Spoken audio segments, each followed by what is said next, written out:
And to that piece of lieutenant that's always on his podcast, bash us, him.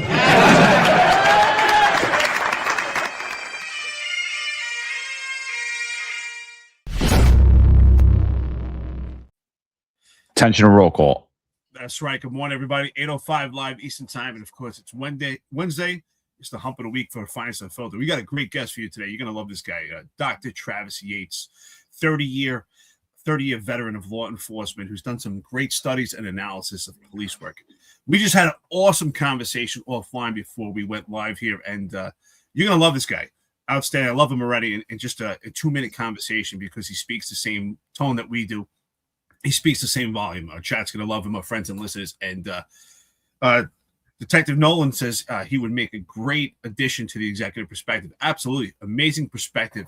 His perspective is spot on, especially when we talk about de-escalation training. I got to laugh. De-escalations? Yes, I got that from Mark Stewart, but we make fun of someone so much that he started saying it like that. Here we go with de-escalation training. So, Travis, good morning. I mean, we're going to introduce you with a great conversation here. So, John, good morning, of course. So, Travis, before we talk about your 30-year career and you being a veteran and your great analysis and your studies of police work, especially, here we go into de-escalation. So, just tell us what was so significant in your life that got you into police work, law enforcement, if anything. Well, first off, gentlemen, thanks for having me. And the amazing thing is we each understand each other's language here. So I'm a little Southern, you're a little New York, so that's awesome. You know, I had no interest in going into law enforcement, even though my father was a career law enforcement officer. He retired as a captain, started on the West Coast, entered enforcement in Arkansas. And I grew up around it, thought it was cool, loved his friends. He spent most of his career in narcotics work in the 80s, so you can imagine how cool that was. But I was doing something else. You know, I was in college at the time, and I was going into coaching or, something like that. And I went on a police ride-along, and it radically changed my life. It wasn't your typical ride-along, right? It was like everything you could think happened in this ride-along. It was like an episode of Cops. And I remember looking over at the guy, and I said, "Do they pay you for this?" And the guy goes, "Twice a month, man." I go, This is what I'm going to do. And so it just radically changed the direction of my life. And I didn't really care where I worked, just wanted to start working. So started throwing in applications, and Tulsa hired me first. I wasn't from Tulsa, didn't know anybody from Tulsa. It was just a bigger city that first sort of hired me, and I started working there. Not for sure I would stay there for a long time. My dad was trying to get me to go to the feds or this and that. I think he saw down the crystal ball in local law enforcement. He's like, you may want to think long-term, a much less aggressive route than, municipal law enforcement. And of course the feds would have been way too low key for me. And then as the story goes, I met a girl and stayed in Tulsa, blinked. 30 years later, I retired, and I'm still married to the same girl and have the time on my hands to talk to gentlemen like you. So, it was an incredible career. I was a little bit of an anomaly. I started promoting up the ranks. Not that I didn't want to promote up the ranks, but the further I promote up the ranks, the less fun I seem to have. The last 10 years, I was a major, which is just below the chief's office. It's interesting. You want to say that things don't change and that people don't change, but I watched it from the front row. People I thought I knew completely losing their minds in these positions. And it was hard for me to stay quiet, to say the least. So pretty rocky end of my career, but no regrets whatsoever. So we have a lot in common already. So, yeah. Well, tell us about how'd you get the doctor title? Like, how'd that come about? In the police department after? Like, what happened there? No, the department could care less about any of that. In fact, it was one of the most difficult things I did. There's a reason about half the people don't finish. But I was just stubborn enough to, I don't know, back in 2017, 2018, I was thinking about retirement. I was like, I think I need to retire eventually. I had 27, 28 years on. And I grew up in a household that stressed education. That was just my default. Like, okay, I think I'm going to retire. Maybe I should look at getting another degree or whatever, right? And so, but I looked around for a couple of years and nothing matched up. I do most of my speaking and consulting and leadership. So I was just into that. and nothing really matched up. And then I found this degree program. It had to be online. I was not going to go end up in a classroom and traveling around and having to stay in these cohorts. So I found a fully online program in leadership called Strategic Leadership. And I didn't know what I was getting into. The class stuff was okay. I kind of got in a routine, but then you get to the end. If you guys aren't familiar with it, they do this thing called a dissertation, which is like the most ridiculous book you could ever write, with nothing but, citations and nonsense, right? Something you got to do. It's just crazy. And so I didn't have a clue what that was, because they don't tell you that, or no one would do this. But I was so stubborn. I said, I can't come this far. So I just barreled down and got fortunate and got through it. And probably made me dumber, but it was a test of skill for sure. Travis, let me ask you this, right? You mentioned leadership. And what really struck a chord with me is what you said is that as you were coming up in the ranks, these other guys that came up with you, they started to lose their minds. And I say how important leadership is to an organization. It makes or breaks it. And I think a lot of byproducts, and we see the failures of policing with the boots on the ground when it comes to cops getting attacked. And we talked about the escalation. I blame it a lot on the leadership. So do you think at this point, the leadership in law enforcement on a whole scale here, especially on a national level, especially in blue cities, do you think the leadership is managing or leading cops, or are they managing politics? I think the whole system's broken, guys. I scratched my head a long time trying to figure out why I'm seeing the most ridiculous things ever. Because, something shifted probably during the Obama task force days, right? Or the PERF guiding principles days, where half the document had to do with de-escalation, and then the other half of the document had to do with guardian versus warrior, and all this weird stuff. And I just watched that shift so dramatically. And I think what I experienced, and probably you too as well, is we were great leading in times of peace. Everybody could lead in times of peace. There's no controversy. There's no political drama.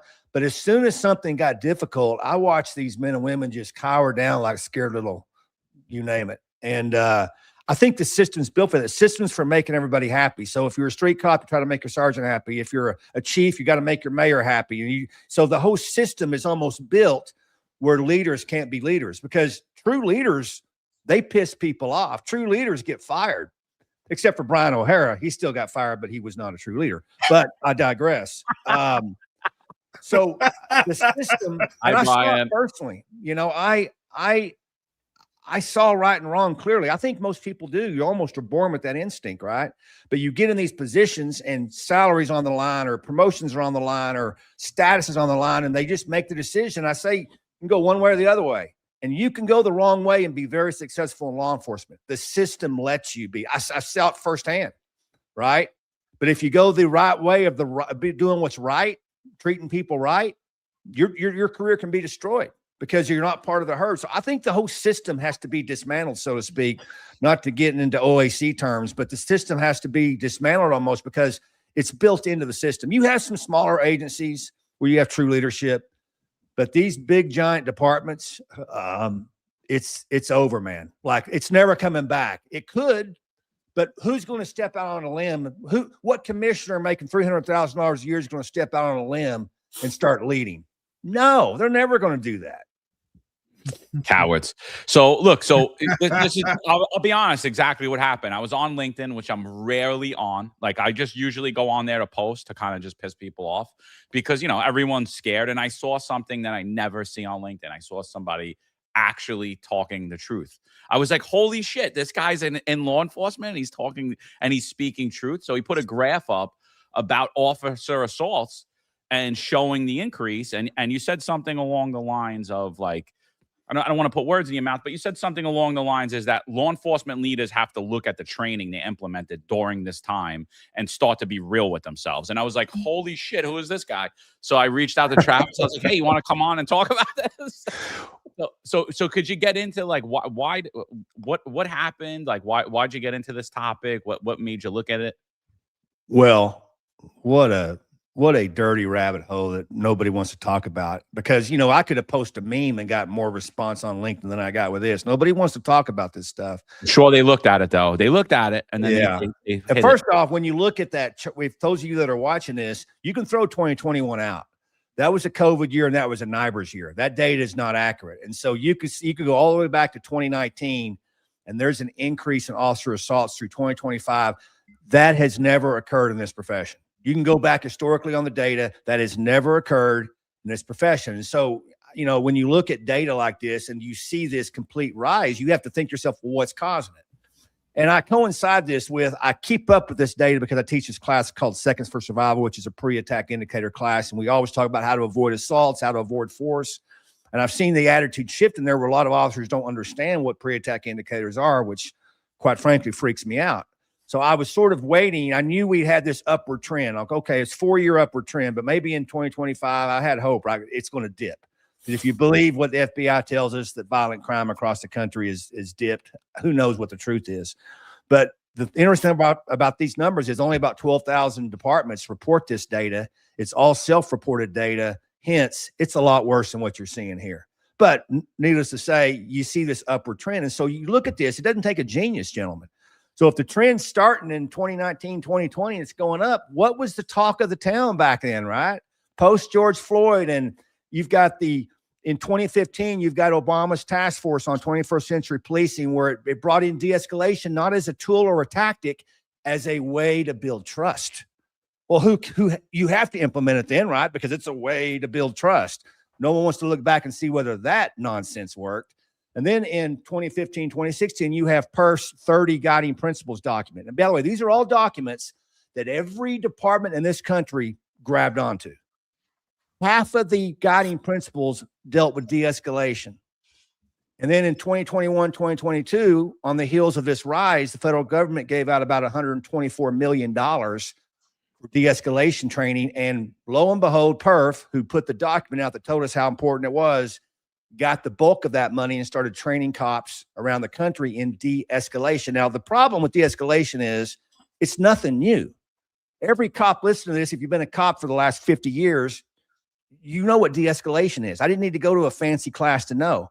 My FTO, I vividly remember telling me in the car saying, hey, listen, it's a lot easier to talk people into jail than to fight them into jail. And I found that to be true for the first half of my career. And then that shit didn't work anymore after that, right? And so everyone knows what it is, but for the first time around this time frame, you're seeing this trajectory. We started applying de-escalation not only as a tool or a tactic or training, it was in our policies.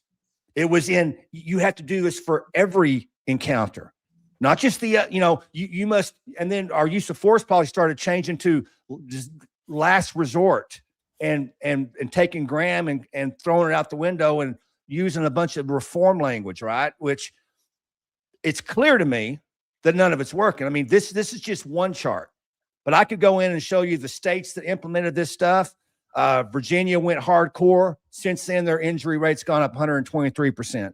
Washington went hardcore. Since then, their injury rate's gone up 42%. Maryland went hardcore, 12%. But here's the one department, gentlemen, and I'll be quiet for this, that really shocked me. I'm going, this got me interested, this freaking data. I'm like, why is no one talking about this? This is crazy. Your unions aren't talking about it. Your leaders aren't talking about it. This is a precedent. This has not occurred. I challenge anyone to find me a 6 or 7 year trend like this in the last 50 years in law enforcement.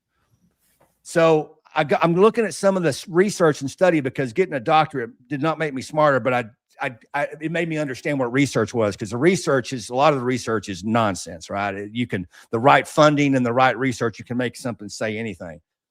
I found this research by PERF, Police Executive Research Forum. They only have about 800 members, but they somehow speak for all law enforcement.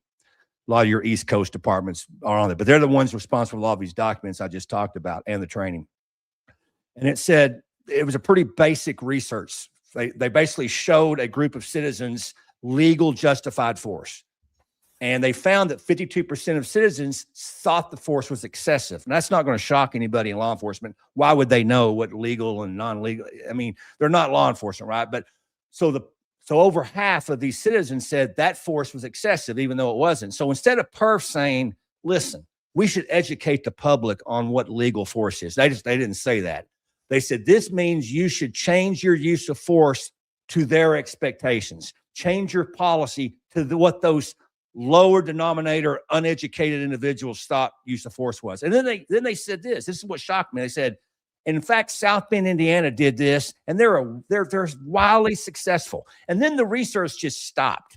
And I go, wait a minute, you just told me that South Bend, Indiana did this, and then you didn't tell me anything else. I'm missing something. And so I just, not real smart. I just punch in South Bend, Indiana, right to the front of their website, and right there they list their data. From the moment South Bend, Indiana changed their use of force policy to all this reform stuff and did their de-escalation thing and all this stuff, from that moment on until present day, their use of force increased 60%, their officer injuries rate increased 64%. So you have these major police organizations advising the rest of law enforcement to do this thing when they there's no doubt they know. Why did the research stop there? Of course they know. And you can just take that, and everywhere I've looked, gentlemen, I'm finding that. Everywhere I've looked. I looked at NYPD just last night when I knew I was coming on the show. If it's true, they said they went all in through ICAT and completed it in 2023.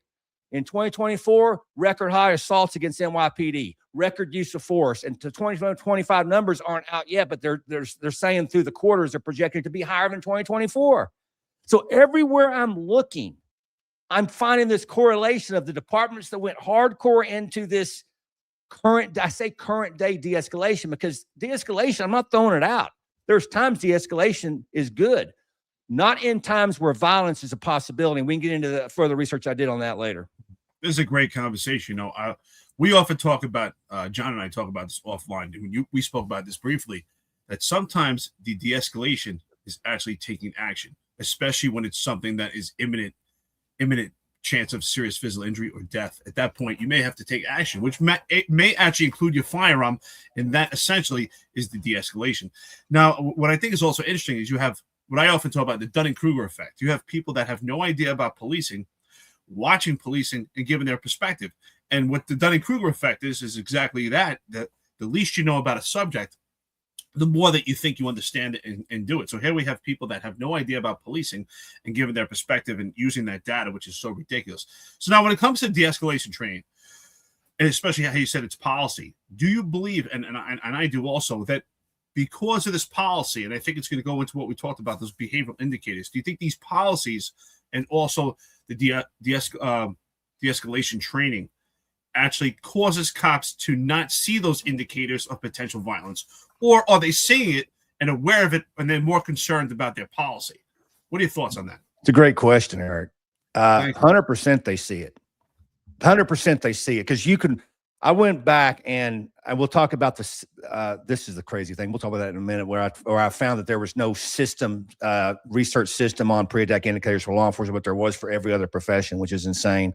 But I've looked at 5 years of open data video.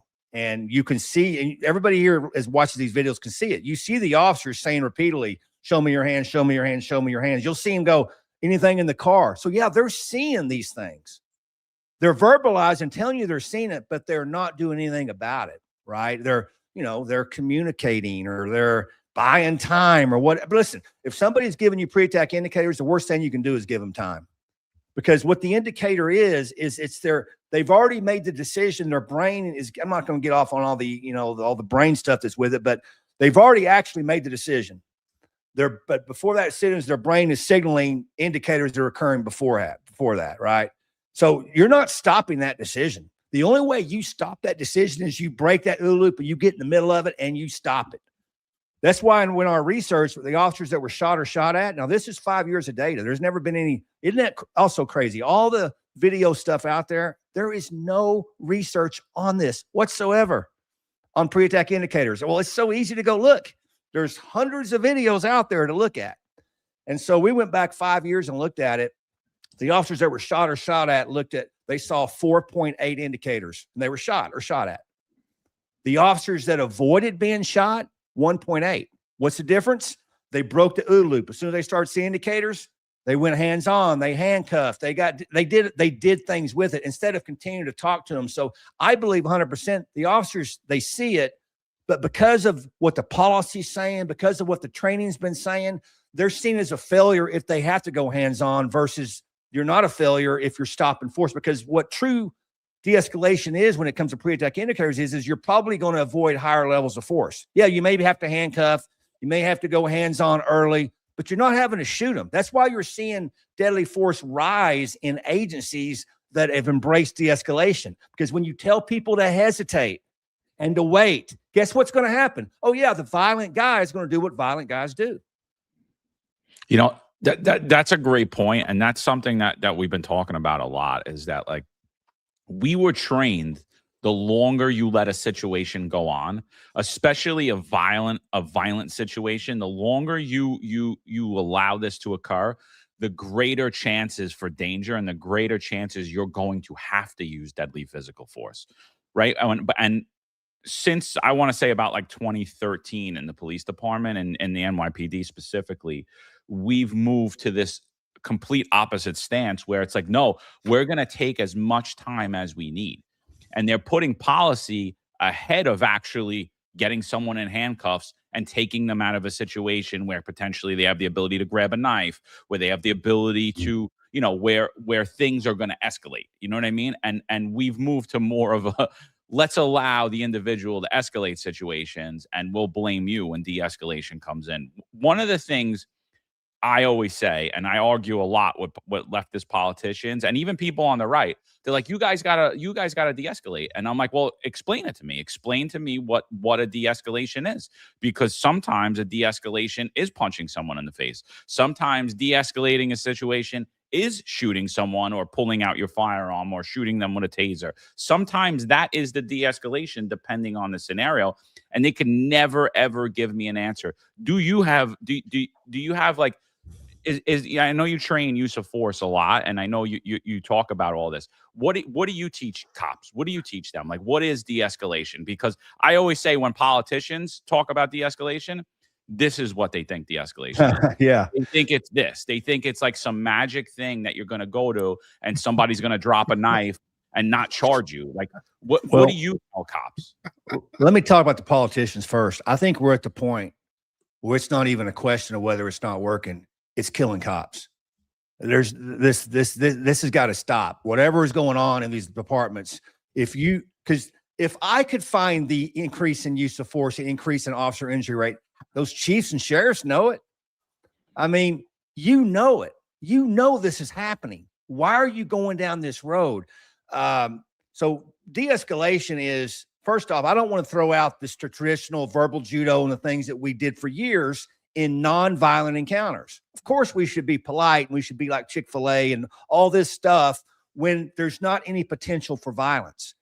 But when there's potential for violence, the only type of de-escalation you should be considering is, what can I do to mitigate the force, not use force? Like, I'm going to have to shoot this dude, but is there something I can do before it gets to that point?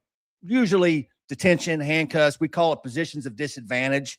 There's certain things you can do early into an encounter. Now, as that encounter continues, there's nothing you're going to do. That's why we see use of force increase in these de-escalation cities that have just lost their mind. And so what I mainly teach is all about pre-attack indicators. It's the only way you can predict behavior is what you're seeing right then and there. And I've done that for many years. Quite honestly, it was sort of just a fun class. And it wasn't until recently when I started, and I'll tell you what broke my brain on this. I had an officer come up to me in not a leftist city, a very conservative city. He goes, I'm being investigated by internal affairs for a use of force. He says, can I tell you the story? I go, I think you're telling me whether I want you to or not. Tell me the story. He said they were chasing a guy with a gun, like on the radio. He's got a gun, and they kept chasing him. He said, so I'm on a perimeter. The guy rounds the corner. I didn't see a gun in his hand, but obviously on the radio, he's got a gun. It's all over the place. He sees me, and he starts backing up and looking around. It's a classic pre-attack indicator, right? The old happy feet. Every cop knows it. If you don't know it, get out of the profession. And so he said, without thinking, I just tackled the guy, got him handcuffed. The gun was in his pocket. And wow. I was like, man, that's great. He goes, yeah, I'm being investigated for not de-escalating.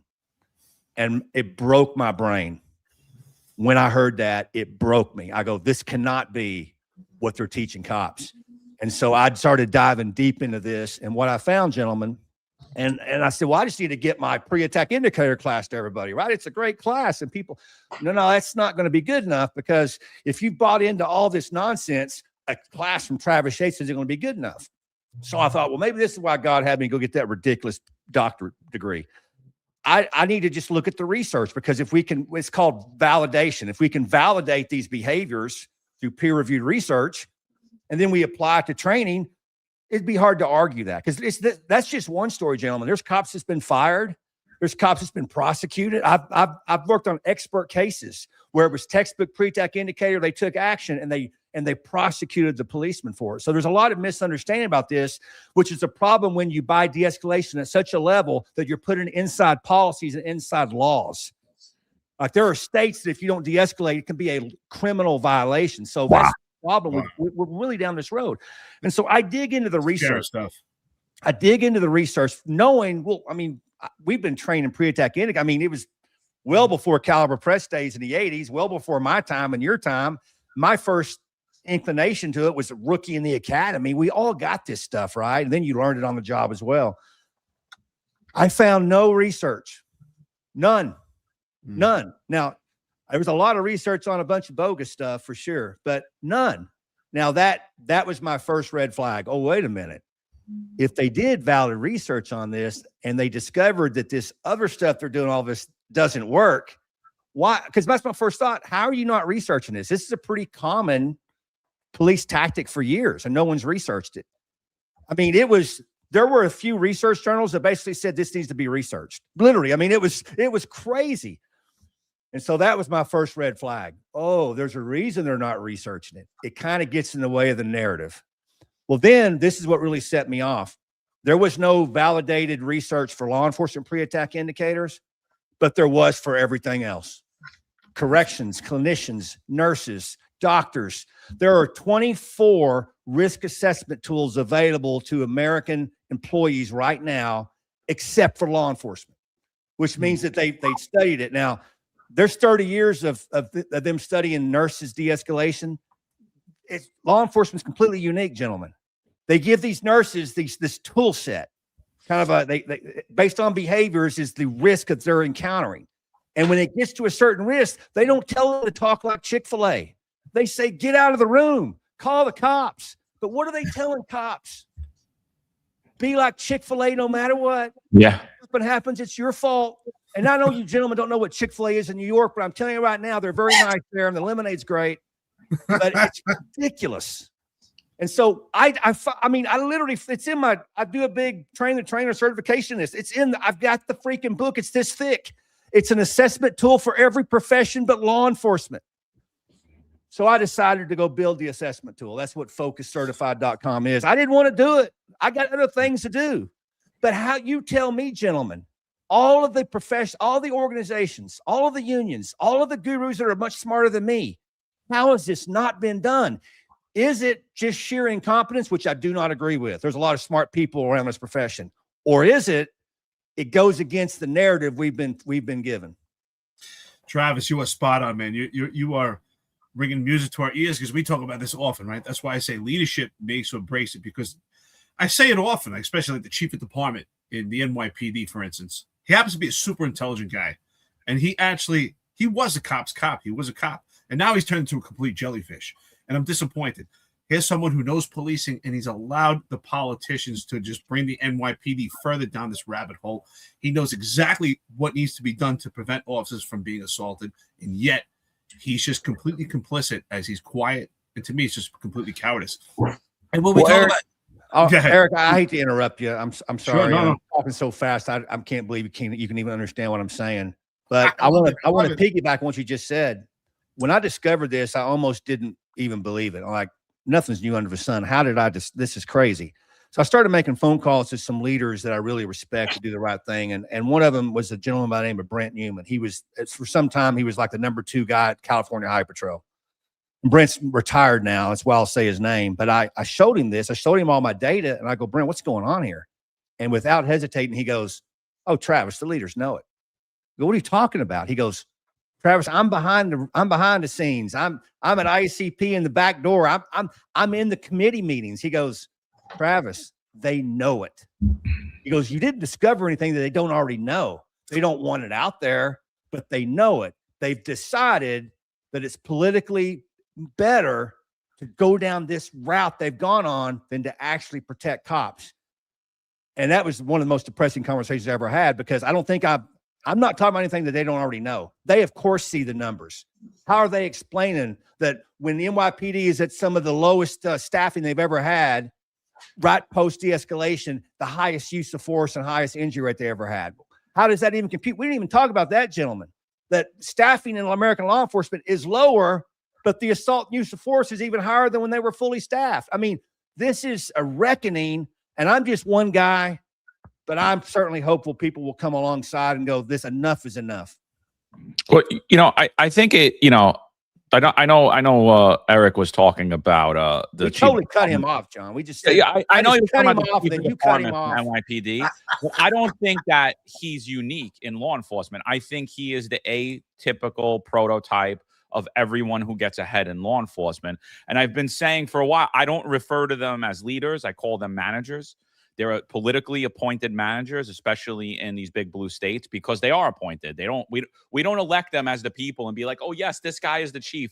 I often say, like, if we were Native Americans, it's disgraceful to call these people chiefs because they would be picking berries rather than leading the organization.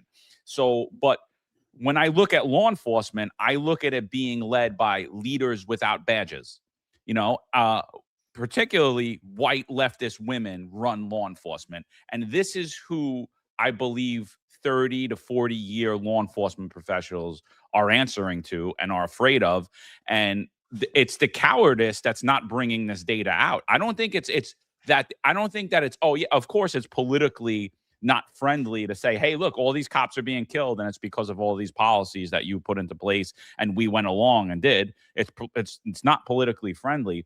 But it's the cowardice of men that I believe is leading to the downfall in law enforcement. What are your thoughts about leaders without badges and this whole national push for everything you're talking about? Should law enforcement agencies be acting independently, or should we be having these profit-driven organizations showing all of us how policing's done when they've proven that they failed? The metrics show that it's been a huge failure. Yeah, like I said earlier, the system is really just wickedly corrupt and broken. I'm not sure how you get out of the system unless you break the system. I mean, this 10 years ago, this would have been crazy, but I think we actually need to elect our police chiefs. Sometimes the last bastion of law enforcement is sheriff's departments, which is odd because they are innate political, but they are the ones still doing police work because they know they won't get elected if they don't do police work, right? I mean, Democrat, Republican, libertarian, whatever, red, black, blue, whatever you are, there's one thing in common. They want their kids to go outside and play without getting shot, right? And sheriffs understand that. Yeah, these leftists can talk. They talk their talk behind their mansion doors, but trust me, they want to be able to go and be safe. And so these sheriffs understand that. All I got to do is maintain a presence in crime control and crime reduction. I'm going to get elected every single time. I could even commit a few misdemeanors in the middle. No one cares. It's about crime control. And municipal agencies used to be that way. And then, when you look at the origins of it, it's insane. There's not been one major case law change since 1989. Graham v. Connor will be there till the end of our days, gentlemen, because President Trump put a bunch of 12-year-olds on the court, right? I mean, Graham v. Connor's not going anywhere. Major case law has been the same. Meanwhile, there's been more changes in American law enforcement in the last decade than in any 10 years in our history. And you look at it now and you look at the data and go, well, did that actually improve? Well, nobody's going to say it didn't because they like their paychecks. They like their money. They like their grant research. By the way, I think I'd be remiss if I didn't mention that this perf ICAT training, every department grabs onto it because they will say, well, it's proven to reduce use of force by 23%. It's on their website. It's in every news article. They just did a news article about it. Everywhere you see it. NYPD's press release said it. Well, people need to understand. There's one study out of Louisville that showed this. And the study itself shows there's a problem with the study because the post data was done during COVID. Anytime you're doing research around 2020, 2021, the COVID years, good luck. And listen, I know Dr. Robin Engel that did the study. She's a great researcher. But the fact is, if you look at the funding, it's from the Arnold Ventures. And Arnold Ventures has spent over $1 billion on police reform research and things like that. For instance, they gave us Castris Bell in many jurisdictions through their safety assessment. And those will work great. Crime's And down. so that's one study. You think of the hundreds, if not thousands, of police departments doing this stuff. They found one department that showed a decrease. By the way, during that same time frame, the DOJ said the Louisville Police Department was using excessive force, and they investigated them through 2023 and all this stuff. Now, that's a whole nother show on the scam of the DOJ and consent decrees. But regardless, that's it. The study's never been replicated. In fact, the studies that tried to replicate them showed an increase in use of force. One being out in New Jersey just recently, it showed a 10% increase. So one study, and every department in the country just buys off onto it without anybody thinking. Now, I wish we lived in Disneyland and we could just do a little 8-hour training day and use of force is reduced and people are less violent. That's not the world we live in, gentlemen. And what's happening is, I'm telling you right now, I've looked at every video for the last 5 years. I've got the data. I'm sitting there staring at it. We're getting killed because of this nonsense. And I'm going to keep talking about it. I don't think anyone's going to ever fund it. No one's going to care, but we will find departments or individuals that will say, you know what, enough's enough. I don't care what my leaders are saying. I'm going home at night. Let's get back to actually protecting ourselves. And instead of this fantasy land conceptualization that we're doing now. Now, first of all, I love this conversation because I can go on for days talking about. It's not really a conversation, Eric. I'm just going. I'm ripping. I'm not being very polite at all. I'm just because you shouldn't be. You shouldn't be, and we aren't either. Which is why we get a lot of opposition on this network, is because we're speaking the truth, and that's why I love what you're saying. Eric, I'm going to cut you off for the last time. This is what I would say. Yeah. You disagree with what I'm saying? Bring it. Show me where it works. Surely, out of all the departments doing it, I mean, there were 33,000 cops in New Jersey alone that went through it. That's right. Almost as many. Show me the videos. Show me the evidence. Now, let me say this, Travis. To me, de-escalation has become a buzzword. And I think politicians and just regular police enthusiasts or citizens, they use this word not really understanding it. It's just a buzzword. That's why the Canberra thing is kind of funny. It's because if you ask them, well, what does that look like? They really can't even paint that picture. So it's just become this buzzword. So what I like to jump into also is I'm curious your perspective. And because I have a big take on body cameras as being good for major stuff, but not minor stuff, the everyday stuff. So what is your perspective on body cameras as far as with the de-escalation? Do you think that there's an unrealistic expectations for cops on body cameras, or do you think it actually helps them in these so-called de-escalation situations? Well, we know body cameras were sort of the kryptonite of Black Lives Matter movement, right? Because the lies were pretty prevalent until body cameras came out. But I think that for us to put body camera footage out there and expect the citizens just to see that and see it the way we see it is pretty ridiculous. You know, if I looked at an accountant's books tonight, I'm not going to understand what the accountant sees. I'm not an accountant, but we have this weird sense of, let's just throw these videos out there for everybody to see. And of course, half the people are going to see it. It's like a referee. You're going to be pissed off, right? But I think, as usual, I think we've overplayed our hand with it. I think, listen, leaders have to be leaders. We're down the road on body cameras. I'll kind of talk about what Sheriff Mark Lamb tells his officers when he was sheriff there in Pinell County. I'm good friends with Mark. Is the day when they hired him, he called him in and said, "You're going to go home at night. You're going to do what it takes to go home. I don't care what anybody says. I don't care what the politicians say. I don't care what you saw on Facebook. You will do what it takes to go home. And if you don't, I'm not going to have you work the job." So the leader gave him that confidence to go, I need to do what it does, because we all know what it takes to go home. We're just scared to do it. You know, we're more scared of YouTube than we are dying. That's a problem. And I think many cops, if we were honest, they're more scared of the juries, and they're more scared of being prosecuted. They're more scared of YouTube. They're more scared of viral than actually just going home. It was so simple before body cameras. We could just go home. Well, now it's just an added feature, but I think it comes down to leadership. I don't think we throw the technology out. Leaders have to lead, you know, and I tell you what, they can make one decision to make this better. If a cop knows that if someone lies about them on camera and they prosecute them, that makes it all better. But very few, if any, will ever do that. Well, if you can throw a cop in jail for lying and you can end their career, why does a citizen get to lie about me every day when I have it on video they're lying? It's a crime to lie about that in most jurisdictions. So I think we're using the body camera stuff too much to hurt cops and to help them. And there's plenty of ways we can help them better. Travis, can you talk a little bit about your book, Courageous Leadership? Because that's something that I think we're missing in New York City. Our union presidents, I think, need to understand what courageous leadership is. I think that the people who are in charge, the politically appointed managers in charge of the NYPD, also need to understand what courageous leadership is. Because time in and time out, I just see apathy from the rank and file, from retirees, from everyone. What do you want them to do? What is he supposed to do? Mondani told him to do this. Eric Adams told him to do this. Bill de Blasio told him to do this. He has no choice, John. You're being unreasonable. Could you talk about what is courageous leadership? Is courageous leadership just doing anything you're told, regardless of what it is? Well, I didn't want to have to write the book, but I got so upset what I was seeing, right? Men and women that know what right is, but when it came down to it, they would protect themselves or protect their paycheck or protect themselves versus others. I mean, leadership, gentlemen, is not about protecting you. It's about protecting those around you. It's about propping those around you up.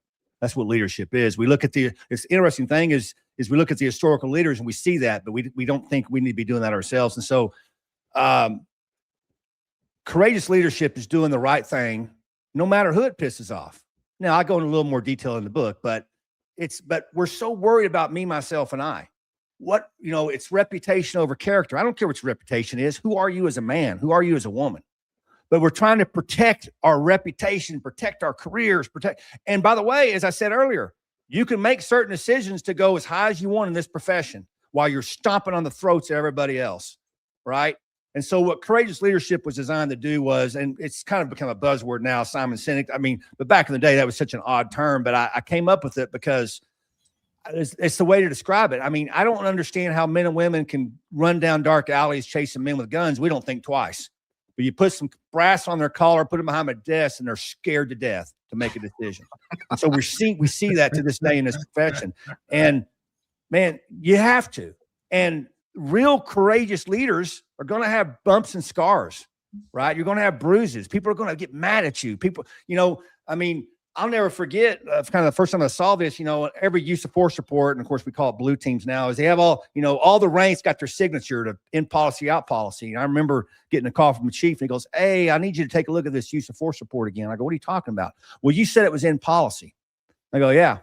By the way, I would put my expertise on use of force over his anytime. I go, "Yeah, I was in policy. That's my opinion." He goes, "Well, I need you to change that, because of union this or grievance this." And I go, "Oh, that's funny. I thought it said my name before this line, Travis Yates. It didn't say chief, And then he got really upset because the other 9 people he would call would have just changed it. That's the easy route, right? But I don't believe that gets us anywhere. I believe that's why we've seen our profession go down this road. I mean, look at this data that you gentlemen very fortunately showed people with the assault data. Why am I the one talking about that? I mean, that's not even courage. That's just being honest. We're incapable of doing that. See, I'm convinced there's leaders out there listening that knows all this to be true, but they're not going to say a word, right?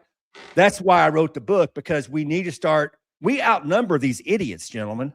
Some of the best men and women I work with are in this profession. Some of the worst people I've ever met in my life are running this profession.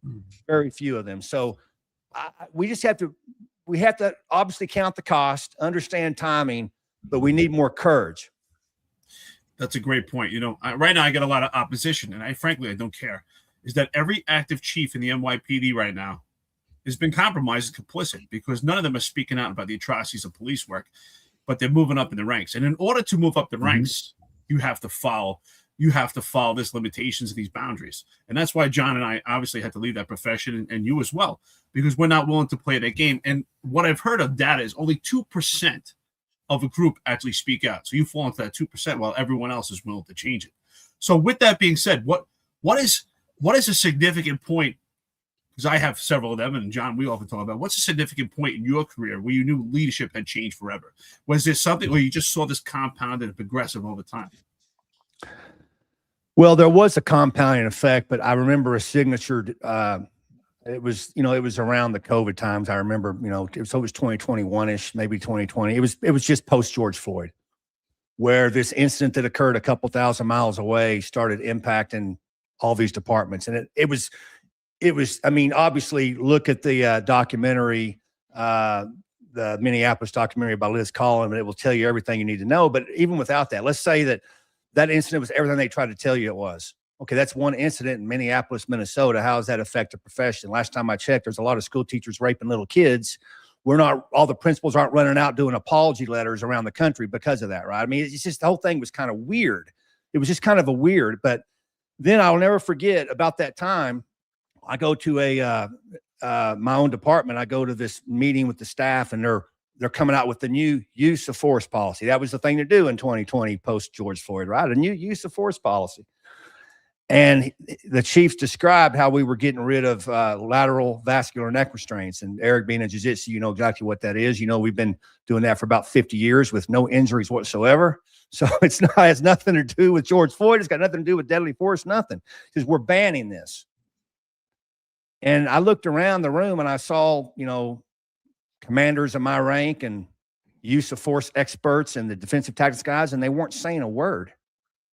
They just said, oh, yeah, yeah. I just raised my hand and I went, that's not deadly force. Why are we taking a tool away from officers? Because bad guys can use this and more. That's not deadly force by the definition of deadly force. And his response was, oh, I know. That's when I knew where I was tainted forever. When we were making decisions like that will impact the safety of officers. He flat out goes, oh, I know it's not deadly force.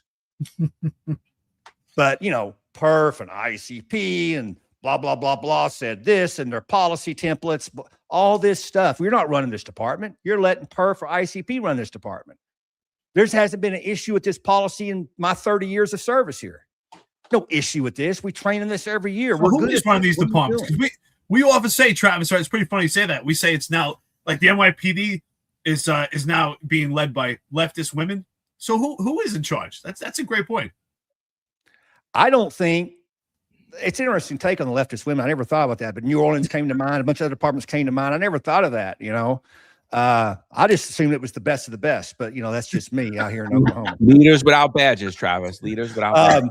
I actually don't think they're running departments. I think when you look at these documents I talked about, right, that's who's running these departments.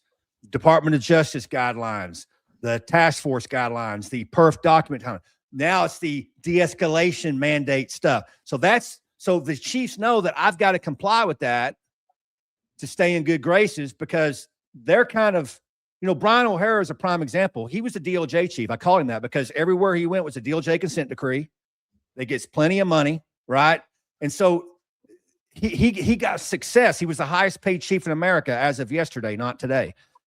He got success by aligning with the DOJ, whatever the DOJ said, you know? And so he wasn't running that department.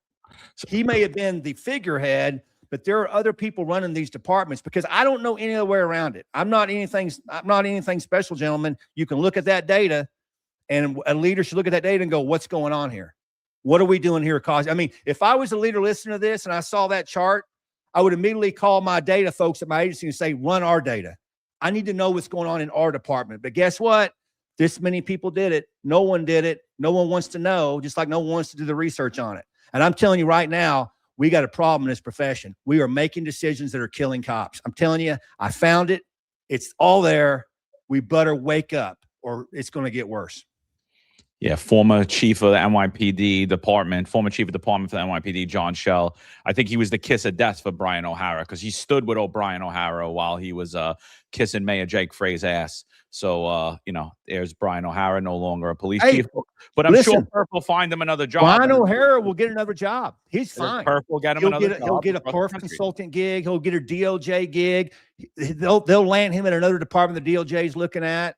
He might have to wait a couple years for that. Because that's what they are looking for. He will be at another department. It'll be a big department. He's an empty vessel. He's a neutered male, an empty vessel. You know, I know he's a bodybuilder. He's in big shape, but none of that means he has a spine or courage or moral integrity.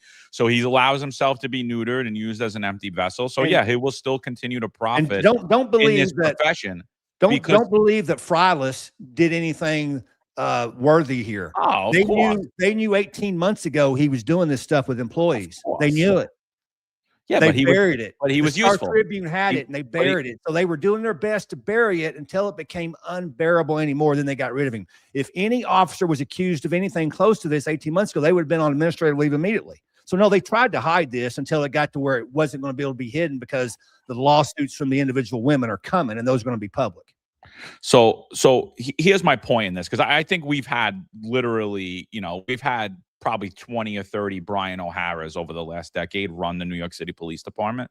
Most notably, I think Chief Terrence Monahan, who was you probably seen him when he took a knee in front of a Marxist white run organization called Black Lives Matter, and he stood there and he took the knee, but that wasn't the real knee. The real knee was we had legislation placed in New York City. It's called the diaphragm law.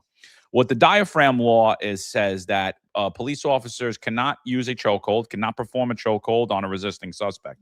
It also says that officers cannot use any type of pressure, cannot deploy any pressure to the chest or back or any part of the diaphragm or an individual, or it will be a misdemeanor for the officer. Now, obviously, every member of the NYPD that fights with a resisting suspect every day violates this because it's completely impossible law to not violate. It basically outlaws basic control principles found in wrestling and jiu-jitsu, which are taught legally throughout New York City and in high schools today.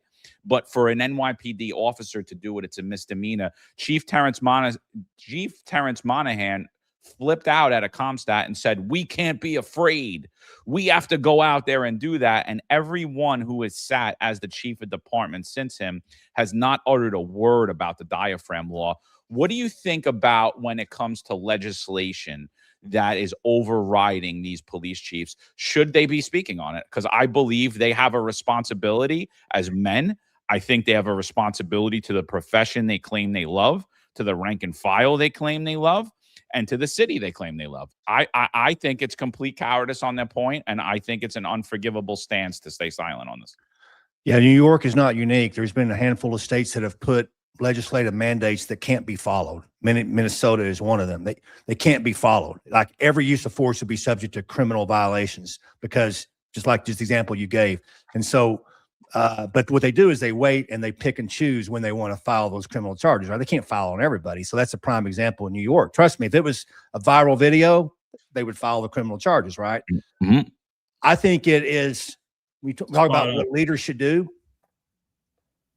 It is the moment that is meant for every man to stand up. It's the Braveheart moment. You cannot let men and women go to work and go to battle with something like that looming over their head.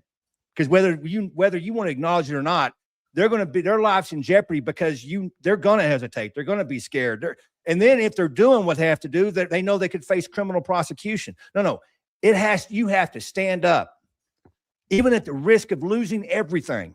That's what leadership is. I don't know how you could sleep at night by letting your men and women go out there and put their lives at risk. Maybe somebody should assault you and see how you handle it. Maybe we bring charges against you, right? See how that feels. But I don't see it. I mean, I'm seeing sheriff's associations silent. State of Washington's interesting. They came after all their officers with this nonsense, and the sheriffs didn't say anything. And this year they came after the sheriffs. Oh, now they're upset, right? And so you've seen this across the country. They're silent. They're silent. I mean, George Floyd debacle is a prime example. How many people bent the knee and acted crazy and cried? They weren't even in Minnesota. What are you doing? What, by the fact that you have to say something about this and you're 1,000 miles away says how weak and cowardly you are. I mean, I had the audacity of time. I got to ask the question. I go, I don't think we have all the information yet. Yeah, it's been like 12 hours. I kind of wanted more information. Oh my gosh, you must be with the KKK, right? Because you didn't. I mean, it's just insane. So I'm wondering here. My point is, I don't know if you're in Minnesota or Washington or NYPD or California and your legislation has done something so crazy to make use of force or being a cop impossible, right? That you're not saying something, that you're not banging down the door every single day. You have a few outliers that are doing it. A sheriff, his name's Ellison, I believe, in Washington, has been doing it quite a bit. He's about to lose his job because they're going to boot him out. The legislation is. But there's a few people standing out, but they're seen as quack jobs by the others because they all know their role, right? And so I rambled on that one, gentlemen, but I don't know. I mean, I'll give you a prime example. I worked for the chief, and the court mandated the release of this horrible video where my friend was killed in the line of duty. There was no reason why it should be released to the public. The trial was still going on. And he caved and released it. I go, man, that's your moment. You go to jail for that one. You know, this guy's got little kids. That's what you actually have to have balls. Yeah, and actually reach down. You go to jail. Leadership is. And if you wake up every day as a leader and go, you know what, I got my bail money in my hip pocket, I'll go to jail if I have to. You're probably going to make the right decisions. But that's not what we're seeing these days. We're seeing them protect me, myself, and I. And there's only one way to do that, and you're seeing it real lifetime. You gave an interesting point, right? I often say that that the leadership, especially I speak for the NYPD, right? Obviously, that's where I retired from. Especially those active chiefs, they speak from a point because they're looking for their next career opportunity, make sure that they're in good graces, self-serving, but they also, I believe, the reason why they don't speak out and they fall in line, and I'm sure it happens to other police departments, especially the NYPD, because they paved the way for their offspring. And so we see their sons and daughters get on the job, and in a year, you know, as long as they keep quiet and follow on the narrative, in a year, if their son or daughter is a detective with a year, including 6 months at the police academy. So, you know what's interesting? We're talking about assaults on police officers, and you can watch in New York City with the NYPD. There's video after video of cops just taking a complete weak, meek, and timid posture.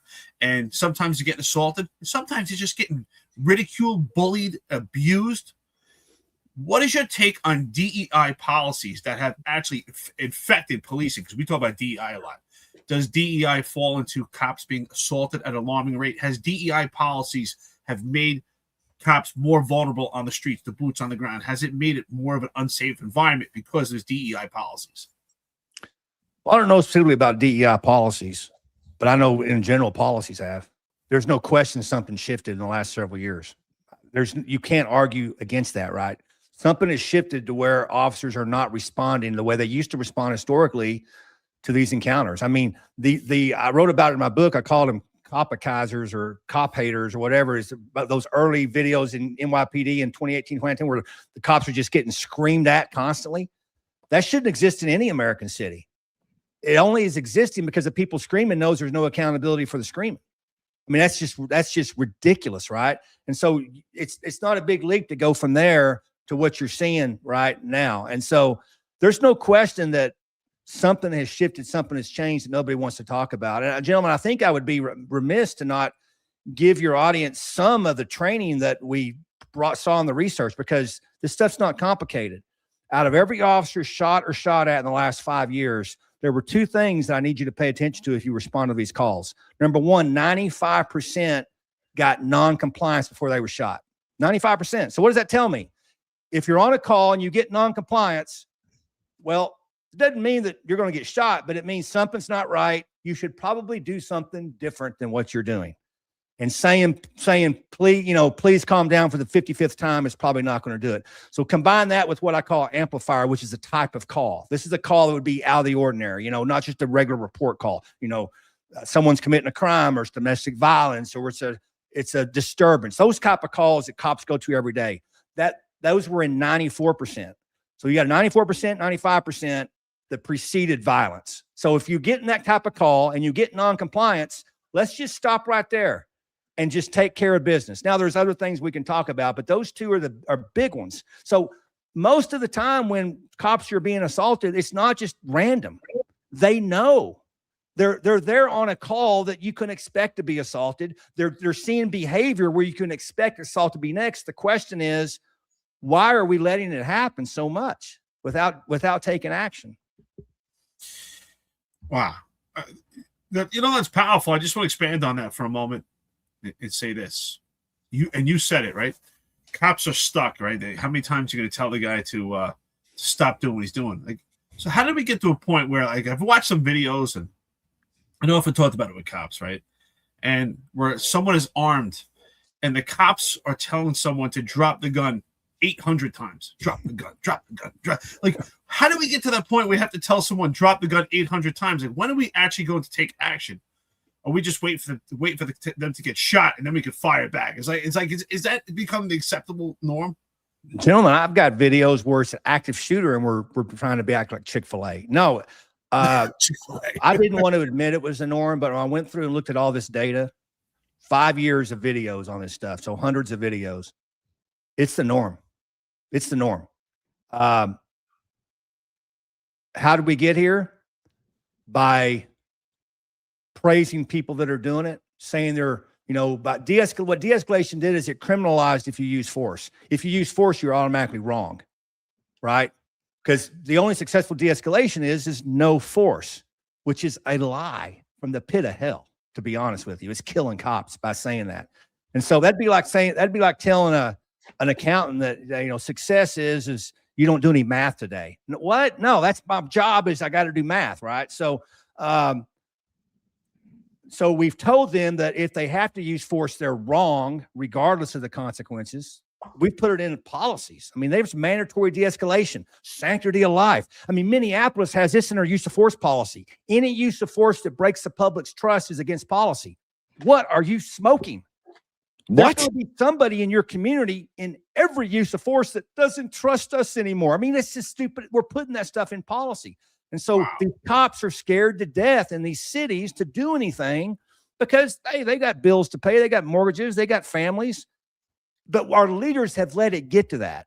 I blame the leaders. I don't blame the officers. They're working under extreme conditions that you and I would have lasted about 3 seconds, gentlemen, right? I blame the leaders that have permitted this. Where are the leaders that just put their foot down and say, take this policy manual back to 2001 when we had some common sense. We weren't getting officers shot every day. What is going on here? Travis, I'll push back on one thing. And just, I know you're not a New York guy, but in the NYPD, there is one form of de-escalation that they celebrate. When a crazed individual charges officers with a firearm and they use the taser and it turns out to be successful and the perp doesn't die as a result of it, crack their head open, the job celebrates it. They put out all of these celebratory tweets. Leaders talk about what a great job these officers did. And I want to reach through the phone and smack the cop in the back of the head because you almost got killed. You had about a 75% chance of getting killed right there. And by the grace of God, that taser worked miraculously in a dynamic situation. What do you think about using the taser when someone charges at you with a knife? I think we're so far above our skis. I mean, I'm just old enough, gentlemen, that when Taser came out, I was in the room asking questions. And I can remember asking this question of the representative. This is not for deadly force situations. Oh, no, this is for less lethal situations. You do not want to use this on deadly force situations. And then what happened? Now, every time we shoot people with guns, we get asked, how come you didn't tase them? And our leaders let that happen. Yep. Taser's not saying to use tasers in knife and gun fights. Our leaders let that line of questioning happen. And that's the fault. And so that spreads, right? Everything flows downhill. So if you're working for a leader that expects this, you're going to use this. And when I did the data on those videos, we saw taser uses was taser got shot. Tasers were getting cops shot. We're getting cops hurt because if a guy's going to commit violence, man, with a weapon, good luck getting that taser to work for you. So in fact, taser, I think, admits that, close to half are failures. That's my opinion in case they want to get upset. But I know from anecdotal evidence, and so do you gentlemen, that most of the time it's not even working. I kind of laugh when I see these videos of they're tasing people with jackets on and stuff like that. I'm like, what are you doing? But yeah, we're using it too much. And it's a problem. It's a big problem. Do you think cops have totally just become dehumanized? Because we see often viral videos and cops are in precarious positions, are so vulnerable. And we see, emotionally disturbed or just violent perpetrators out of control. And we see those indicators even on camera and even just a common sense person, just on logic. If you had 0 days as a cop and say, wait a minute, something's wrong here. Like, it's not, you can watch a horror movie and be like, hey, something bad's about to happen, right? We all see the girl go to the basement. Like, don't go to the basement. Don't go to the basement. It's the same thing. Like certain things, especially for the black dude, they're always killing the black dude in the basement. That's true. But it's like, hey, it's coming. And yet, people still seem to somehow empathize with the violent perpetrator, with the emotionally disturbed. How do we get to that point where people don't say, like, oh my God, that cop's going to get shot or the cop's going to hurt me? Do they just have a bias in the state towards cops? It's such hypocrisy. Let me give you an example. when I went back 5 years on this data and I looked at what's going on before cops are getting shot, 28% of the time, the suspect is verbalizing what he's about to do. We call that a declaration in our training. They're saying things like, I'm going to shoot you. I'm going to kill you. You guys have seen this in video. They're verbalizing what they're about to do. That is happening in almost 1/3 of the times officers were shot. And the officers' response to it, by and large, they just ignored it. I mean, I've got a couple, you've probably seen them out at NYPD where it was ignored. They just ignored it. Meanwhile, the citizens that are expecting us to be Superman and whatever, if they're at a convenience store tonight and somebody looks at them and says, I'm going to kill you, they're not hanging out at the convenience store. They're leaving and calling the cops. Yeah. That's funny. They call the cop, and then the cop has to respond and de-escalate the guy that wants to kill the citizens of the store.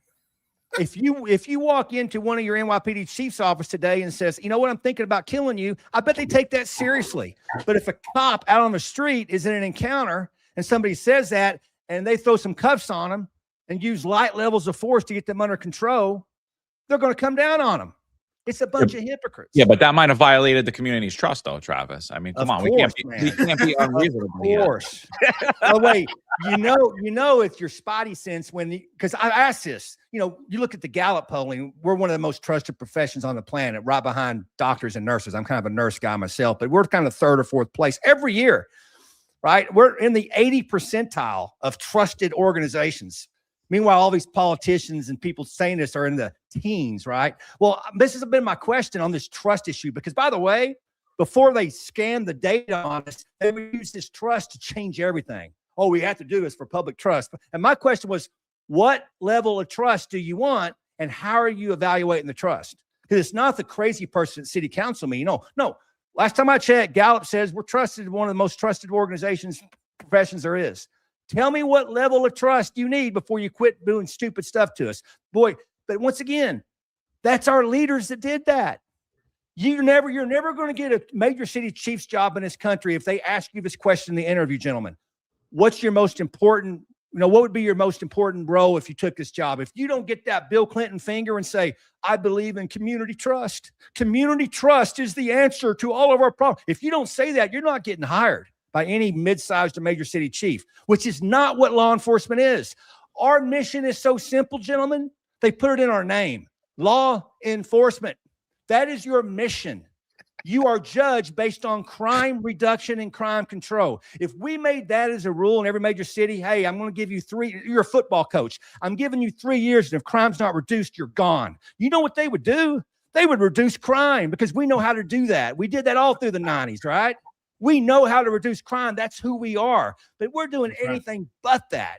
I mean, we're a bunch of Care Bears, and who knows what we are. And I better be quiet, because I'm going to have a stroke in a minute. No, this is open forum. This is your day.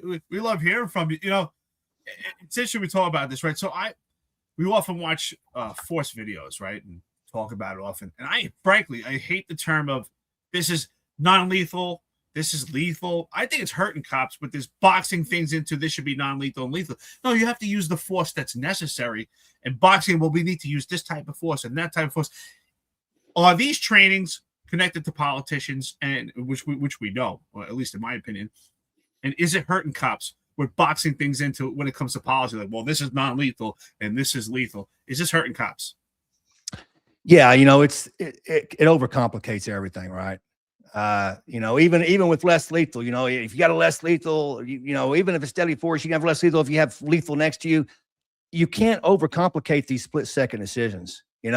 I had some things to say about the legislature in Minnesota the last couple of days, and Alpha News ran a big article on it. And I had this guy respond to me, because I think your interpretation of this law is wrong. Here's the 9-page Attorney General summary explaining this policy. Well, first off, if you got to send me a 9-page summary explaining what the law means, that means your law is messed up. Like, you cannot put officers in this position. We can make about 2 or 3 decisions in these quick moments before everything goes haywire, right? And where we've put, if your use of force policy is, I know it's 20 pages long at NYPD, because it's 20 pages long almost everywhere in these crazy cities. What are you doing? Graham v. Connor is about 2 paragraphs. I'm not saying you should have a 1-page policy, but you're putting undue pressure on these officers. And at first I thought it was incompetence, gentlemen, but now I think it's designed to make them fail.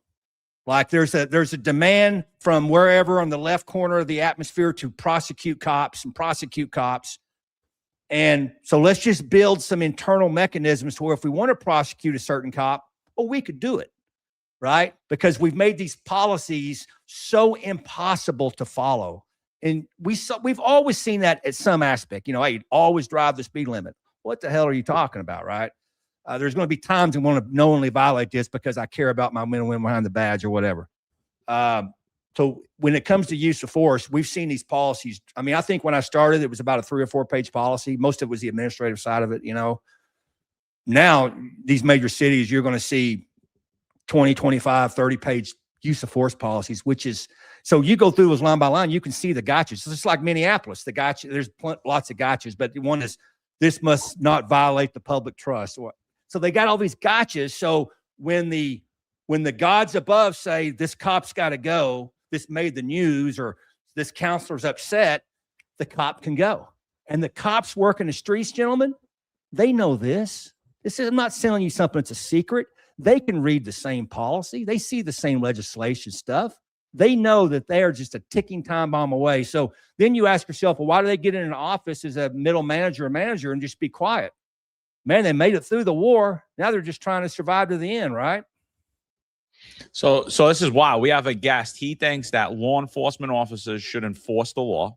It's wild. It's crazy, isn't it? This is wild. It's like finding fire, right? So Travis, I want to ask you about this too, because it kind of goes into this whole conversation. We have a unit in the NYPD. It's called the Strategic Response Group. The mayor says that they're a counterterrorism unit. They're really not. They're the riot police.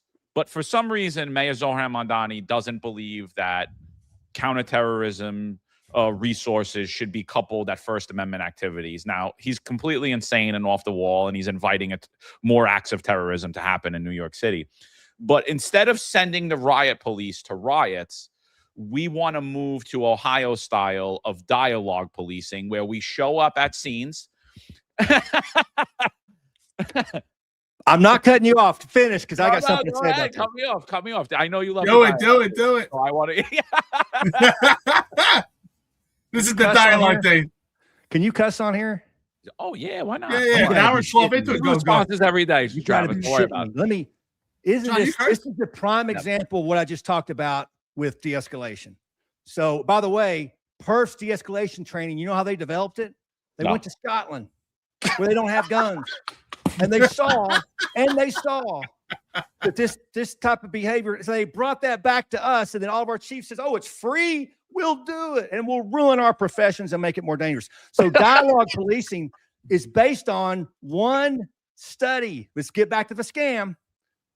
This guy goes like United Kingdom or somewhere, right? And he does a study in a department, not even in America. And here's what the study said, guys. It's crazy.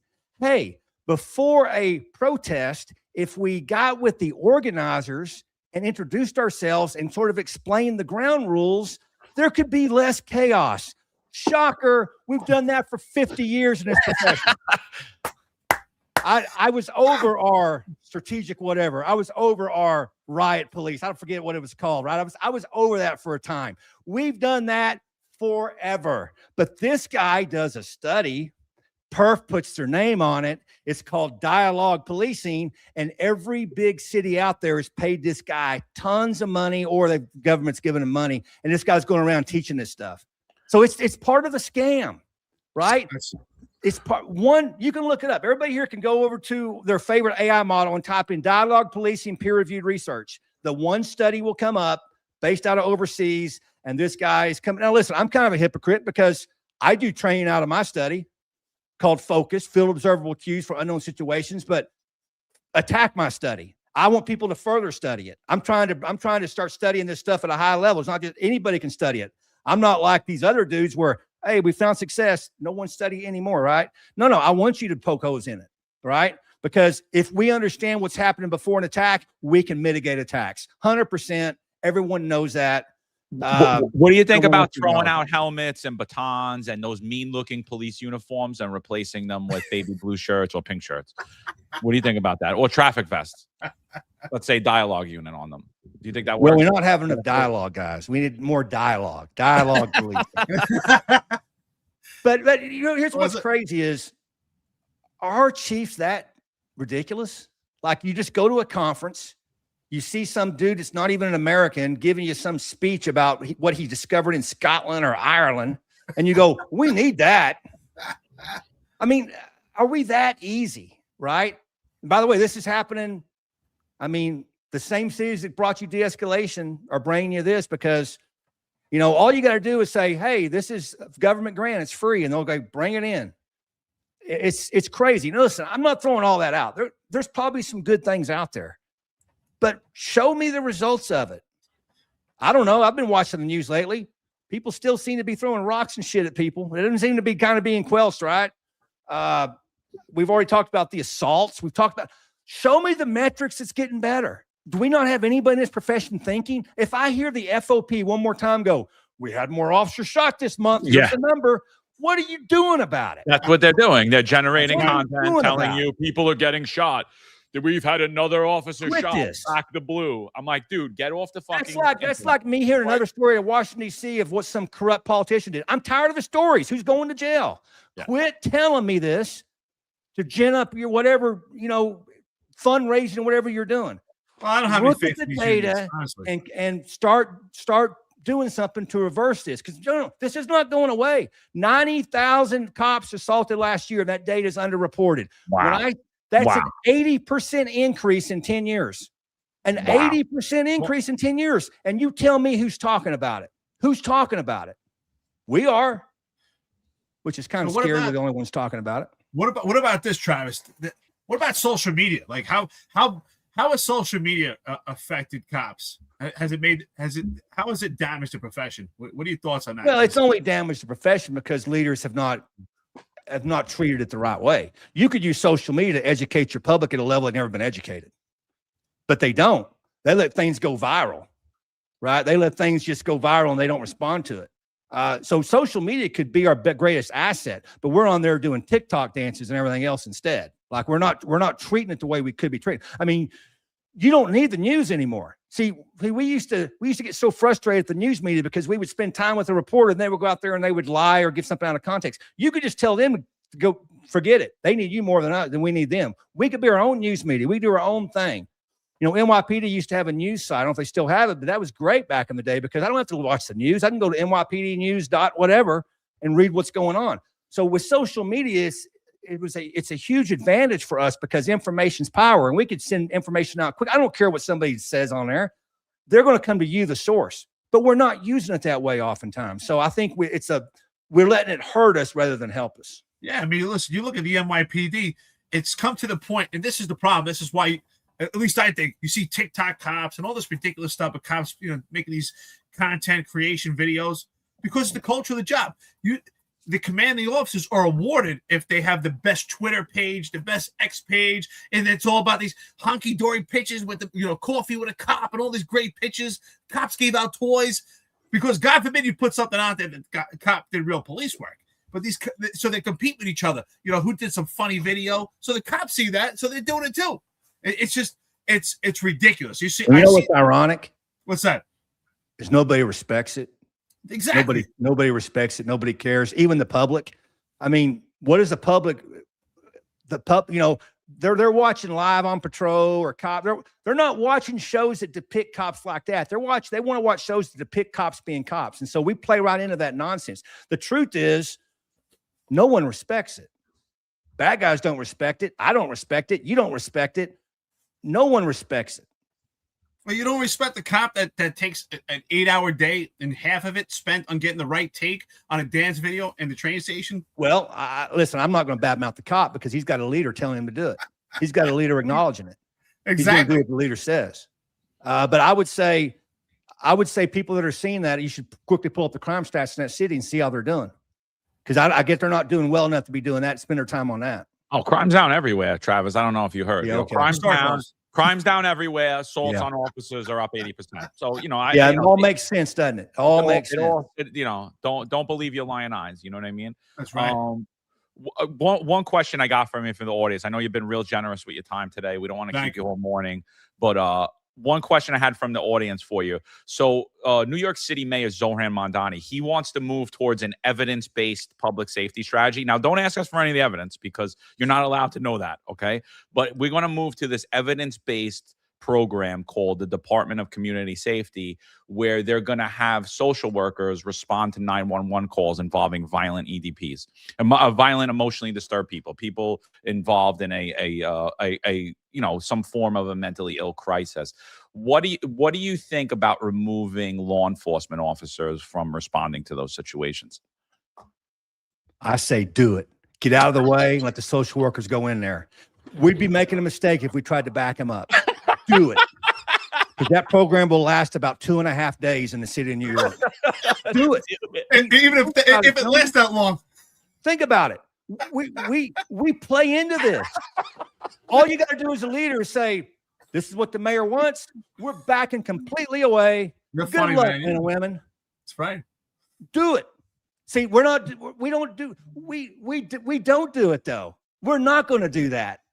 We're going to go right alongside of them, be a little backup until something gets out of control. Then we'll have to use force, and then we'll be the bad guy. That's what I said, Travis. I said, I guarantee 2 community guys will respond, and the cops will be told to wait around the corner, and they'll be waiting. No, we shouldn't do that. No, exactly. They should, but they'll do it. Go in, go all in, baby. Go all in. If you want to spin social workers to violent mental health talk calls, do it. No, what they do is they'll send the psychologist. They'll escalate the situation. And we'll have to come. I know I'm being a little bit funny here, but the truth is, we get attacked for doing a great job on these calls. You know how many? I mean, you and I both know. If you look at our use of force data, it's only because of the great job men and women do in law enforcement that it's not exponentially higher. We're dealing with some of the worst out there. And it's really insane to me how good we are and how horrible we're treated. So why would we, if you don't think we're good enough at this and you want to send in a civilian social worker, why don't we just go, fine, put body cameras on them, by the way, while you're at it? Because I want to see this shit show. What do you think about this, Travis? We had a chief, he was chief of transit, and he retired. And his name is Michael Kemper. And we couldn't stop laughing, but he was blaming the felony increases that they had in New York City because on the cops. He said, well, the cops are getting assaulted at an alarming rate. That's why they assaulted us. Well, don't worry. What are you doing? I agree with him. Those cops need to get back to the fire department, watching cable, watching TV. What are you doing? If you catch them, it goes as this crime little dot. You got to quit catching them. Oh, don't let them call in until part 1 crimes. Don't let those citizens call in. There's no easy way to reduce crime. You're right. You know what, Travis for mayor is going to put in the community safety teams, remove the police department. You know what? We laugh, Greg, and we often say, you know what? Maybe we should just defund the police. That's what you want? Okay, defund them. Well, they found out that wasn't politically expedient to say it, so now they're doing it in other ways. Yep. I mean, they're doing it in other ways. If you make the job impossible, no one's going to do the job. NYPD will never come back to staffing levels they ought to be. That's the same in many major cities, right? Because you made the job impossible. No one's going to do the job. But your point on the social thing is a great point. Hey, politician, if you think you know better, then, I mean, some of these men and women in NYPD are some of the highest educated experts, and they're not probably ranked, but, you've got some very smart people there at the department. You think you know better, get after it. Let them do it. And I think that's where we've actually failed, right? We failed in that. We should just let them do whatever they want to do. We'll go play somewhere else and do crime control somewhere else. They probably want us in the suburbs, right? So we'll go over there and look for criminals and let it just fail miserably, because it will.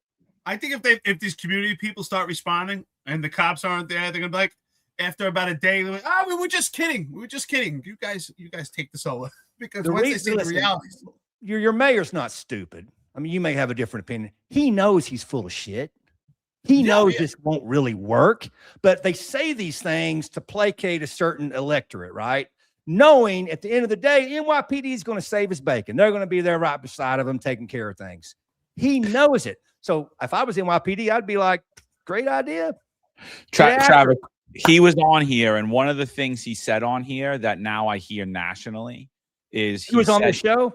He's on the show. Yes. Yeah. He said, I want to take responsibility away from the officers. We're asking cops to do too much. And now I hear that from all of them. And I'm like, that's code word for defund the police. That's right. Code 100%. word for we're going to revamp policing and we're going to emasculate the entire profession. Like, we want to take this. Okay, I'm with you, dude. You know why? I've been fighting the back against it. I'm with you. No, do it. Think about why the defund police failed so miserably so quick, because cities actually did it and crime exploded and there was a backlash, right? So that's really what you have to do when you get someone like your mayor that says this. You have to actually let him do what he says and let it go berserk. And then, because it's just not going to work. I mean, I wish we lived in Disneyland. I wish we lived in this fantasy land that these socialists have sort of developed in their head. Good luck with that, right? So the reality is these politicians actually have an affinity for the police departments and trust them, knowing that they're putting out these crazy policies and the police department will save them. So I agree with you, because I when we talked about the community policing apparatus, I said there's definitely going to be a uniformed cop waiting around the corner. And the problem is we now put them in such a position where these community people are going to be in a situation where it escalates. And now the cops have to respond to a situation that's even more volatile. And it's already putting them in a worse situation. So this is actually quite the opposite from de-escalating. It's actually escalating situations. But I agree. Let them do it. You get one ugly story on the cover of NY Post where it's gone wrong, and they're all looking in the mirror going, oh, geez, how do we mitigate this? But listen, don't buy the lie that your mayor likes cops. It's the biggest slush fund he's ever seen, right? I mean, they need law enforcement, but we can't be their useful idiots. I'm tired of being their useful idiots where we're right there when they need us, but then they talk crazy about us at the other end at the next day. Well, he loves our pension fund, and we'll be talking about that on Friday, where he's coming after. He wants to dip into our pension, and our union leaders are all playing dumb. PBA came out, said they're against it. We have it's spooky, man. We have the spooky. PBA, the DEA, the SBA, the LBA, and the CEA. So the PBA came out, put a public statement that they're against it. The SBA just responded to some kid on Facebook, and he's coming out and saying, oh, we're not going to let him touch your guys' pensions. Basically, they want to stop delaying the pension payments, not to the pensioners, but to the fund itself. So as cops pay into the pension fund, he could use the money for, the Department of Community Safety, violence interrupters, reparations, DEI programs. And I'm calling on all of the unions to make a public statement right now saying they won't. And how's that not the easiest public statement of all time? Because they're a bunch of corrupt, cowardly individuals, and anybody that doesn't do it is a traitor to this profession. Anybody that helps them is a traitor to this profession. Anybody who doesn't talk about it, who's in part of any of these unions, we need a whole of government approach. I'm going to use their words to stop this, because everywhere, every city, every state, every department that's ever allowed politicians to dip into their pension fund and delay the pension delay the pension payments, they've never recovered. Never recovered. And so we're on the precipice of this. So we're calling on them to do that. That's just a preview for Friday, people, all of you that are on here watching. So to you union heads that are listening, we're going to be doing a lot over the next few days and over the next few weeks. And, we're going to really be holding your feet to the fire. We want a public statement made by all of you. Travis, you've been great, man. Everybody loves you. I see why. I'm so glad I ran across you, dude. I was like, I can't believe it. Somebody else tells the truth on LinkedIn. I thought this was a place of lies and yeah, it's the fancy bumper sticker for your kids is on LinkedIn, right? And my kid got straight A's and everybody's posting on LinkedIn.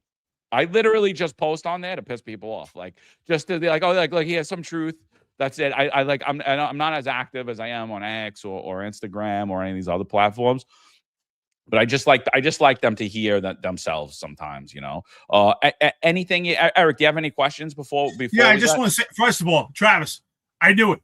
I mean, it's amazing. I would say, listen, I was a special operations cop almost my whole career in plain clothes. And I said, man, in the eighth of a second, I could look at someone and I could give you a pretty good analysis. I knew right away. I said, I love this guy. This is going to be awesome. And you didn't disappoint. It's scary, but based on your analysis and your observations and all your studies and this conversation, can this profession ever come back after 2020? Can we turn it back, or that's it? It's over and done with. Can it come back? This is going to be a crazy answer. The only way we come back is the federal government turns the tap off of the funding, because the federal government is funding the most complete, utter horse shit out there that's causing these dangerous environments for departments. I mean, it's not a secret. Once again, I want someone to argue with me. Look at the data and tell me, if your department embraced this, show me the data where things got safer. And so leaders they gravitate towards the shiny, emblem, right? And so if the government's behind it and the government's funding it and everyone's doing it, we just all fall in line and do it. But if you turn the tap off, the what would rise would be common sense, would be what works, right? When you don't have somebody else telling you. Now, there are departments that, I've talked to them. I talk to them every week that go, we didn't buy into this. It's like during the COVID years, we didn't make the Biden engines. We wanted to save our car company. We've rejected this. So there are those departments out there, but by and large, the large departments, the top 25, top 30 cities are all in on this. And it's probably why you're seeing the assault rate increase, because those are the majority of officers are working in those departments. But it can come back one department at a time, one officer at a time. Officers, there's people listening out there, the defensive tactics instructors, they're use of force experts in their agency. You should be looking at this. You should be questioning this. You should be asking your leaders what's going on here, because this is life and death. This is no joke here. We're seeing it firsthand. If you don't believe me, just go to YouTube, go to one of the major channels that shows police videos, and just click on a random 10, and you'll see exactly what I'm talking about. This has got to stop. Listen, we're an hour and 31 minutes into it. I want to say thank you so much, Travis. Like, share, and subscribe. Outstanding, man. You are a hell of a guest. I mean, this hour and this 90 minutes just went so quick. And I know you have a lot more knowledge and you have so much expertise, and your honesty and straightforwardness is exactly what we need. So with that being said, if you could just plug your social media stuff, if you could tell people where to find you, how to connect with you, how to find your book, and how to find some of your studies. If you could plug it away, we appreciate it. Well, first, thank you, gentlemen, for having me. I really appreciate it. I'm always surprised when anybody wants to hear me say this stuff, but thank you for having me.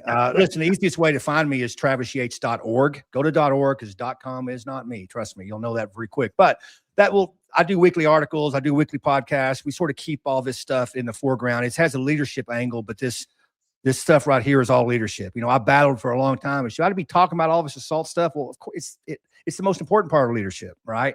If you're not taking care of your officers, that's a huge problem. But what I'm really pushing right now, if you want to know more about this anti-de-escalation stuff and kind of how to make your officers safer, go over to focuscertified.com. We're doing trainings all over the country. We're probably coming by you sometime soon.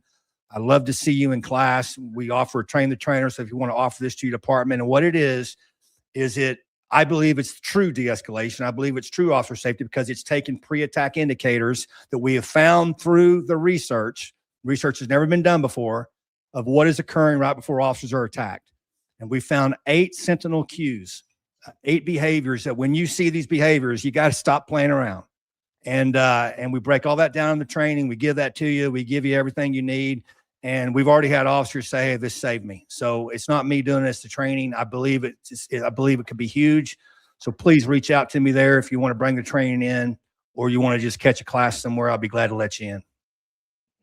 Awesome, bro. I love it. I love it, dude. My mother always used to say, if all your friends are going to jump off the Brooklyn Bridge, you're going to do it. And unfortunately, in law enforcement, everybody's jumping off the Brooklyn Bridge like, oh, well, everybody else did it, Ma. I got to do it, Yeah. So it's sad to hear, but I appreciate you being on here. I linked all of Travis's stuff below. I did not link his focuscertified.com though. So if you guys, I'll do that later for you, wherever you're watching or listening to this. So yeah, appreciate you, brother. And yeah, keep in touch, dude. A great show. We had a lot of fun.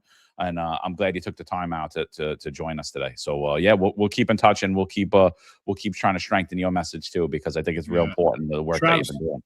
You're the man, brother. Travis, awesome. You know, you gave it straight. That's all I want to hear. That's what, you know, John, I say it all the time, man. Just want people to give it to us straight. If you don't like what we're saying, tell us. That's fine. But just give it to us straight, man. Thank you. Good man, Thank brother. you, gentlemen. I appreciate it. All right, brother. Have a great day, man. Have a great week ahead. We'll see you later. All right, awesome, dude. That was fun, man. That was fun. That was so cool. I'm telling you, once I seen him on LinkedIn and like the way he worded it, he was like kind of straight with it, and I was just like, yeah. I was like, you don't see this on LinkedIn every day, you know? Everyone's full of shit on there. It's like the biggest full of shit platform I ever seen in my whole life. No one tells the truth. It's like, this is the greatest profession in the world. Even though they tried to arrest me and throw me in jail for 20 years for just following my training and the law, I still love this job and I'll do anything for it. And so, you know, I like to see that there are other people out there doing what we've been doing on this platform, is actually bringing the truth, you know? So, yeah, that was fun, man. That was fun. You know what, brother? I'm blown away when you told me back that when you found him, you connected with him on LinkedIn. Obviously, you know, I looked him up and I'm like, it looks good. I mean, I'm hoping that he lives up to it. And then when we were offline before we actually went live, I'm like, this is going to be great. And man, he didn't disappoint. I could speak to him for hours because he's just like us, come from the same cloth. He speaks about the truth, the leadership. It's exactly what we said. Most of the leadership in the NYPD, they were good cops, but as they travel up those ranks, that switch turns. Like, as I said, when you go to police academy, they give you that inject you with that idiot chip. Same thing happens when these guys go up the ranks and they become executives. They get hit with a different chip too, because they know damn well. That's why I say, like, talk about LaPetri. He knows this shit is bullshit. He's a smart guy, but he's playing that game and he has to live with that. That's what I'm saying. I know we couldn't live with it. So maybe the best thing was that we retired, because there's no way they would have found a way to ostracize us, put us in jail, because we're not following that narrative. There's no way. And he's not following the narrative. So it's nice to see that there's other people out there that are not willing to toe that line. You know, the thing is, I think that in society, like, we think that courage is all encompassing, and it's not. Like, there are different forms of courage, right? You have physical courage. Now, I could confront you and you could be a tough guy, right? You could be a boxer. You might not even be physically fit. You're just not afraid of that physical confrontation. So, and I think a lot of cops have physical courage. I just think that a lot of cops don't have moral courage. And moral courage is the ability to speak your mind, to stand out from the group, to not be afraid to be ostracized from the masses. And I think that's the problem. And what happened in leadership is, like, you're not getting to the top if you have any form of moral courage today. You're just not, because you would never go along with the things they're doing. So, and when I say these guys are spineless, I mean, look at Brian O'Hara. Like, he's a physically imposing dude. You could tell he probably lifts a ton of weight. He looks like he's a fighter. He's probably physically courageous, but morally, he's a coward. He has no nuts in his pants.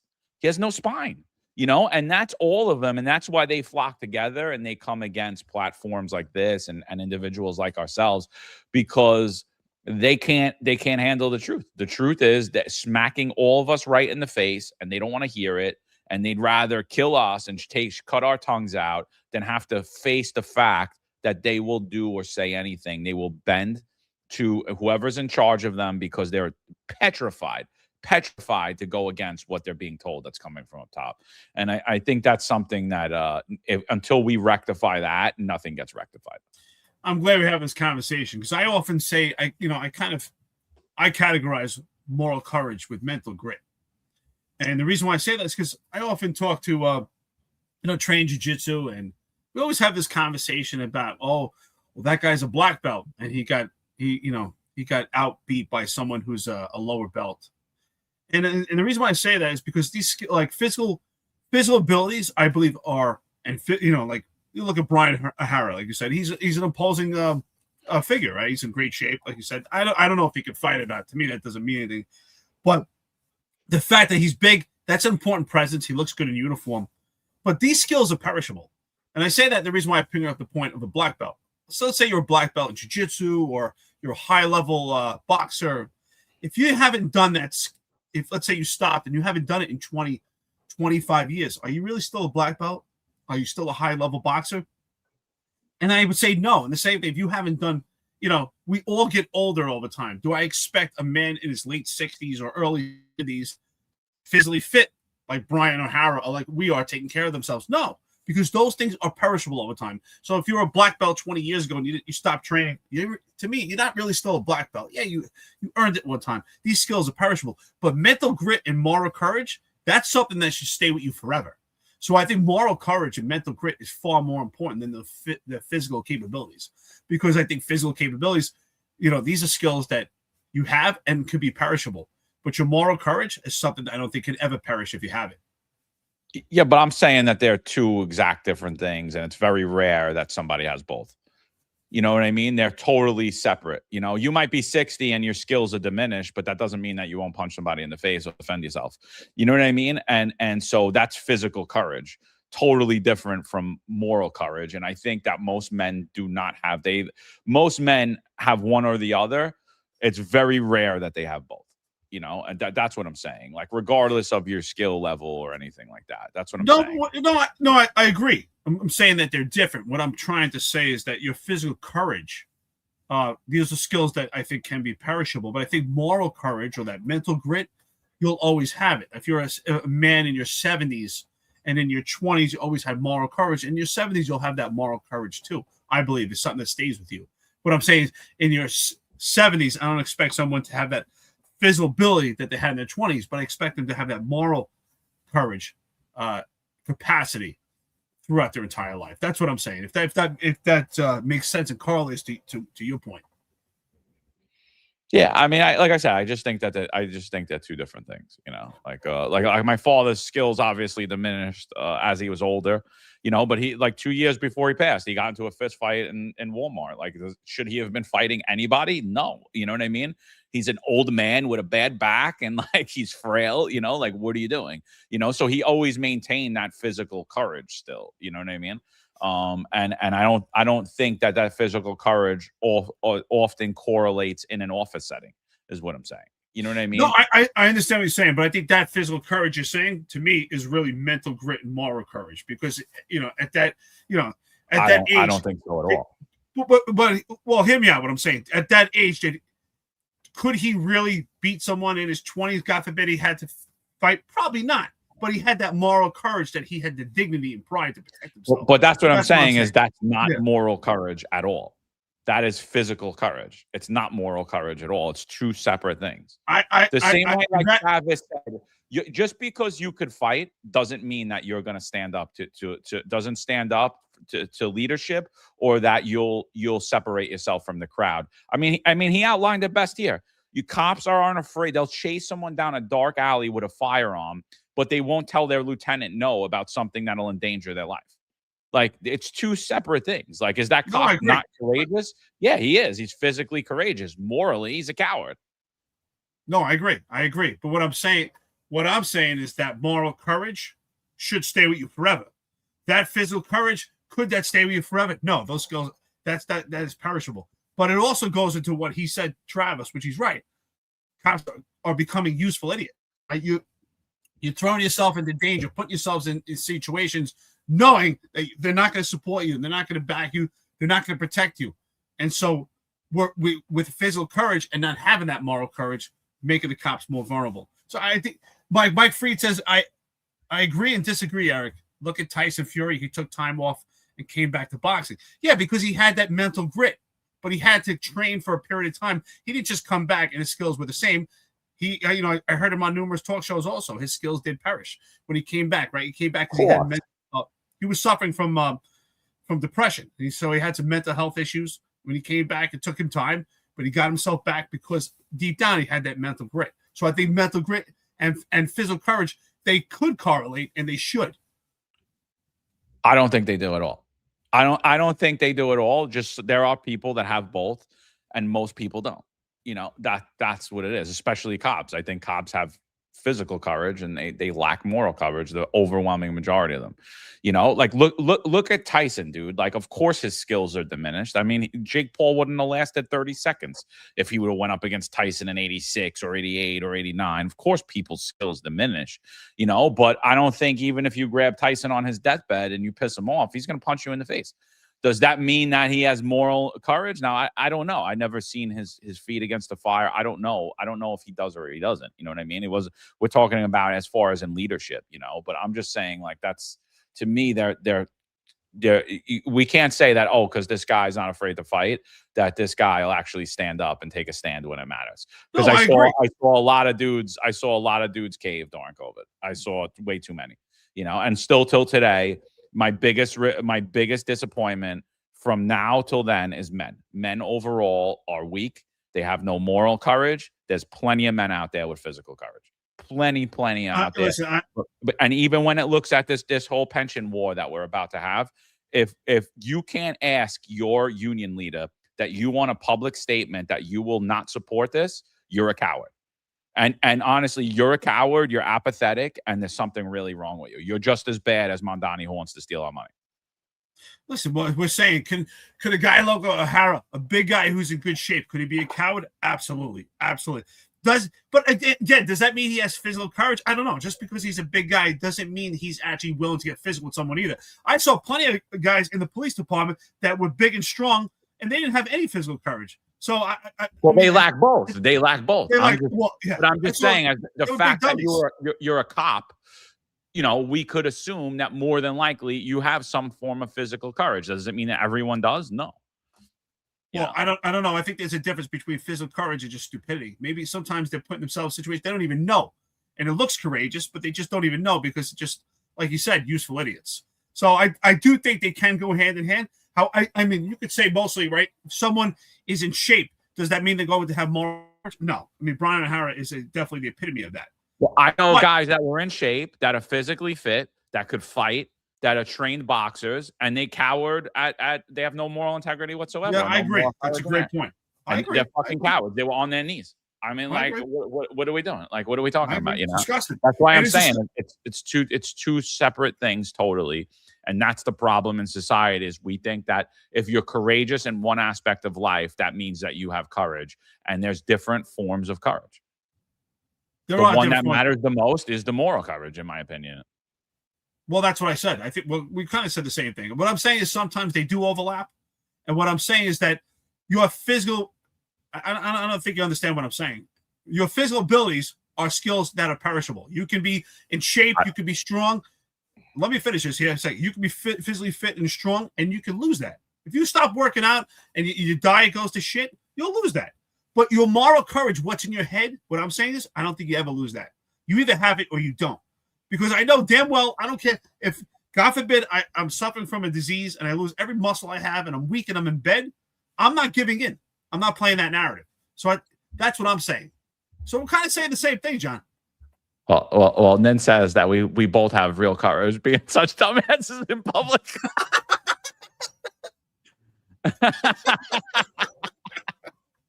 All right, man, you win. That was a good one today. You win. All right, let's get to the boring thoughts. That was a good one today, and then I'll give it a thumbs up for that one. But why do you think it's sad to me? It seems like more men, and maybe are more trapped because of money and lack the moral courage than men that actually have moral courage. It's sad. If we think about people that actually have moral courage, the numbers are so low. I mean, look at the NYPD. Like all these guys that are chiefs, active chiefs, that are following this narrative, they all came up through the ranks. They all, not every one of them. I mean, now we see with a lot of these rocket fuel promotions, but some of these guys were legitimate cops who did police work, like Rodney Harrison.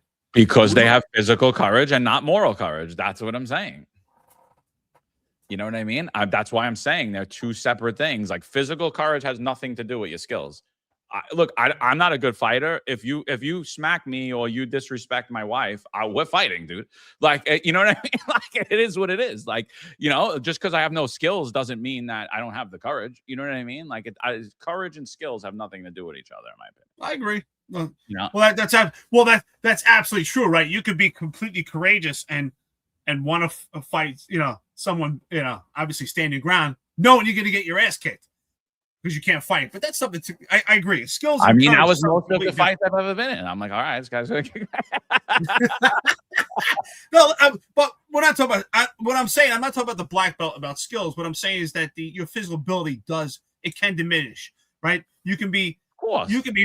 You could say, hey, you know what? New Year's is coming. Have a New Year's resolution and get in the best shape for the entire year. But that doesn't change who you are here. That's what I'm trying to say. No, I agree. I agree. I agree. You still, like I said, I worked with plenty of guys, and I would be like, man, I wish I had your body. Some guys that were 6'4", 250, they were big. I'm like, man, you know what I would do with that body? Because some of them they were dummies up here, and they were terrified of their own shadows. I'm like, man, you're a waste. A waste. Yeah. No courage.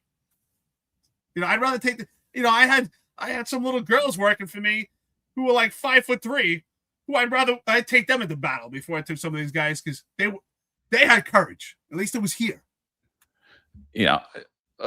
Mike Marino, he says, John, not everyone could have left the job, just weren't in that situation. I feel for them. I didn't say that everybody should leave the job. I said that everybody should have stood up against it and said how wrong it was, and it wouldn't have happened. That's what I said. I wouldn't have had to leave the job. Marlon wouldn't have had to get fired if cops just had a pair of balls and some moral integrity. Everyone turned a blind eye to it. It's like, oh, well, I'm not Jewish. So, you're just going to go in the Jewish guy's house? Okay. And take his stuff? Okay. It's not me. I'm not Jewish. Okay. No, I don't agree with it, but let's not talk about it.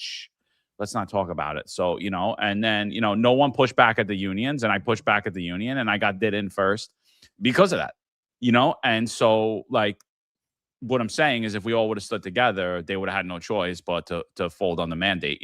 Plenty of city agencies that mandate didn't apply. And so, I think, we're having two different conversations. I didn't say everybody should have left the job. I didn't want to leave the job. I don't encourage anybody to leave the job.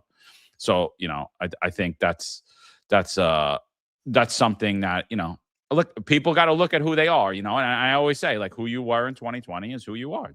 That's it. Who you were in 2020, 2021, 2022. That's who you are, dude. Like, that's who you are. Could you change that? Yeah, you could. But if you want to pretend like that didn't happen and have this like courageous aspect about you, you're a fucking liar. Like, that's how I feel about it. Like, you know what I mean? It's like me never training, never knowing how to box, never getting into a fight. And then when someone wants to fight me, I don't fight them. Or I let them spit on my daughter or spit on my wife or smack my wife in the face and I do nothing. And then I just block that out of my mind and I walk around like I'm a pro boxer. And I'm like, yeah, you see that belt right there, Mo? Take them out. Because when I get mad, I could take anybody out, Mo. You don't want to see me get mad.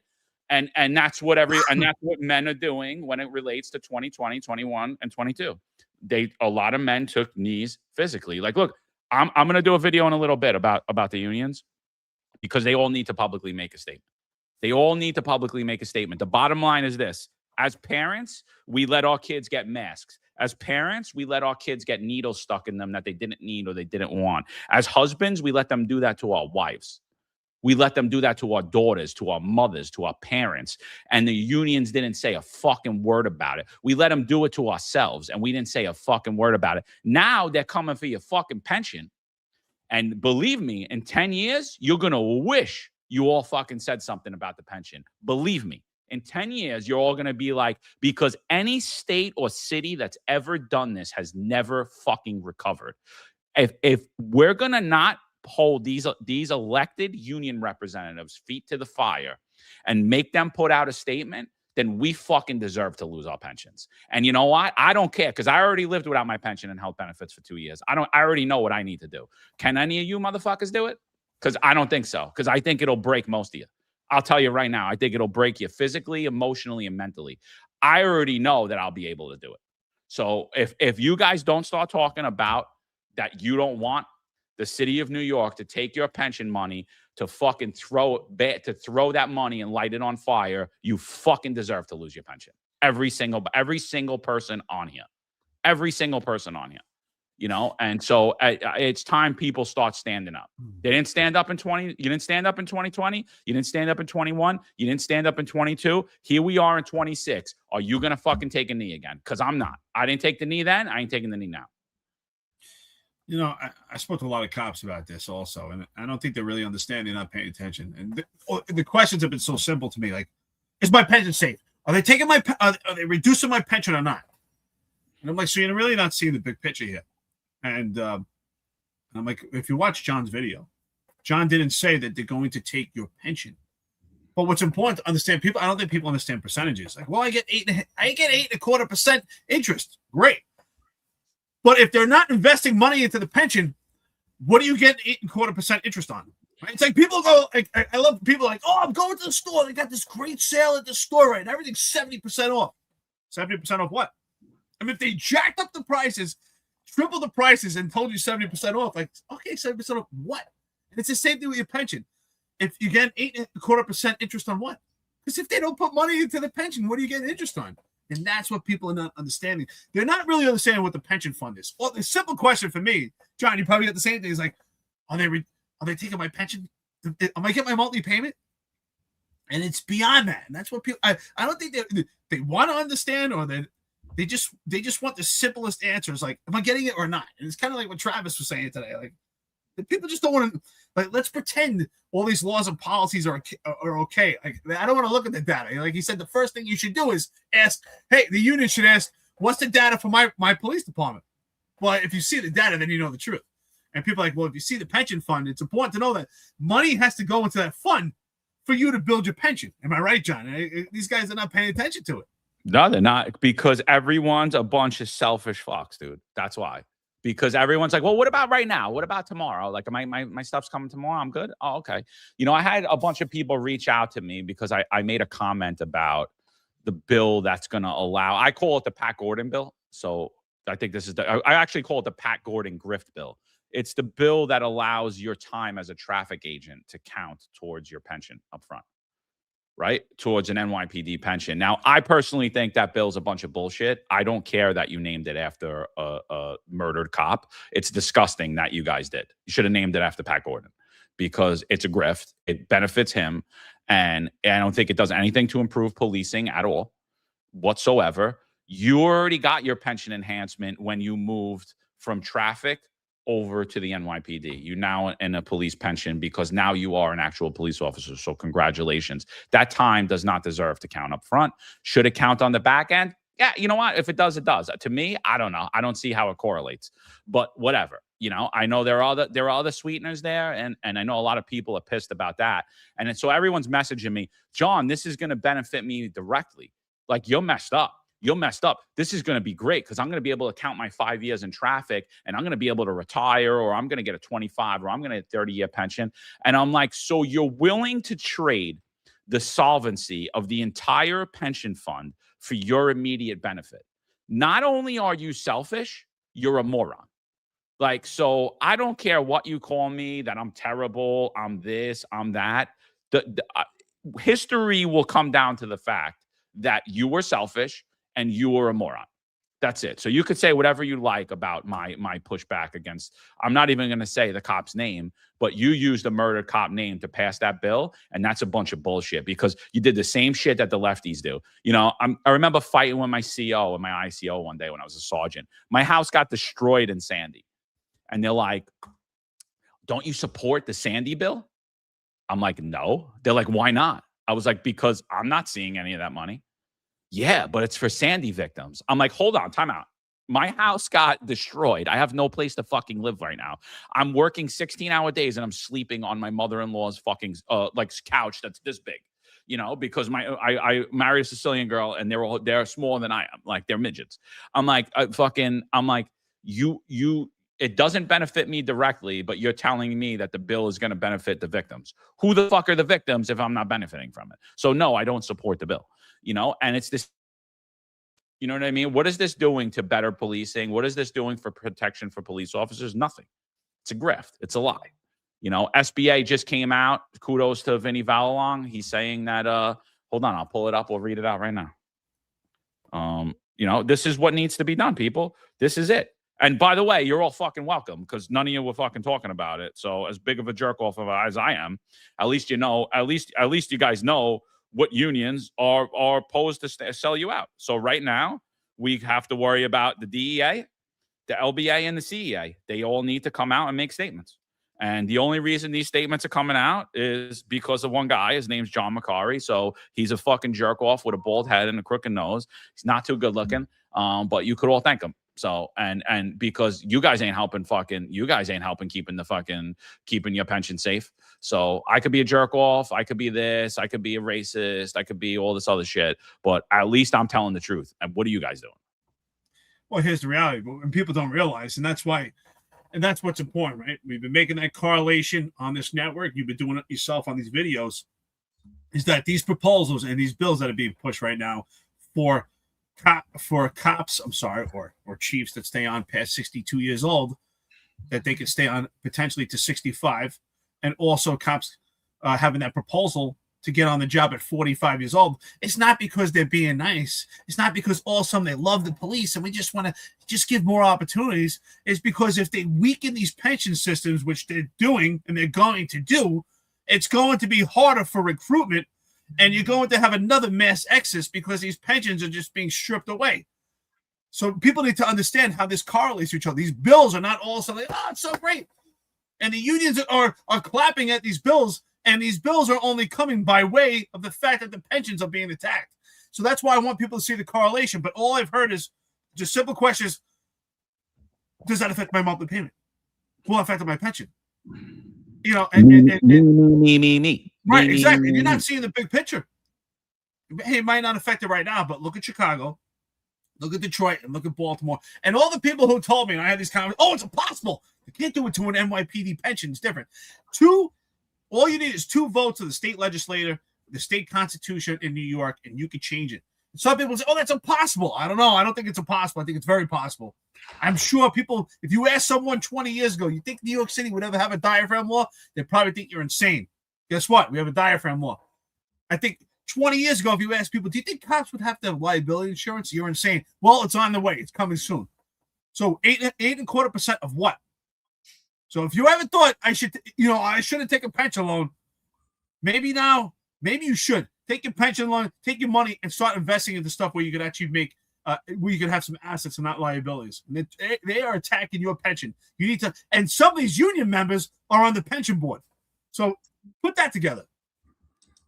Yeah, no, the presidents are all on the pension board. That's what it is. So this comes out from Val Along because a statement was made. And some kid put it out, and I was like, I responded to it while we were on the podcast. I said, if this is true, make a statement right now to all your members. So he made the statement.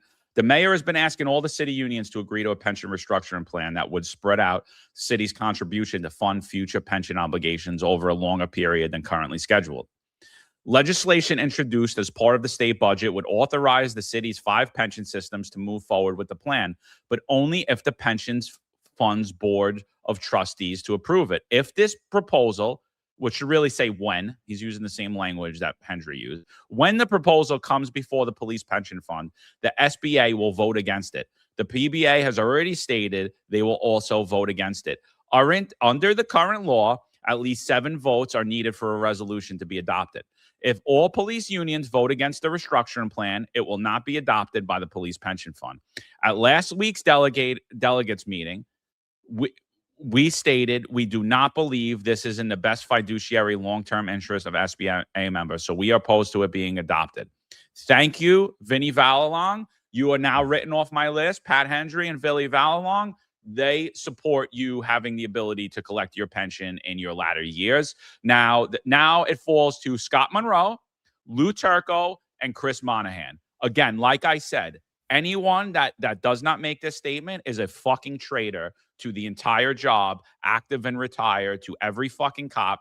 I'm calling on all of you. I want a statement from each one of you saying that you will not vote on this, because if any of you fucking do, we're going to ensure that you're overthrown out of your position. We're going to ensure that you're recalled because you're a fucking traitor.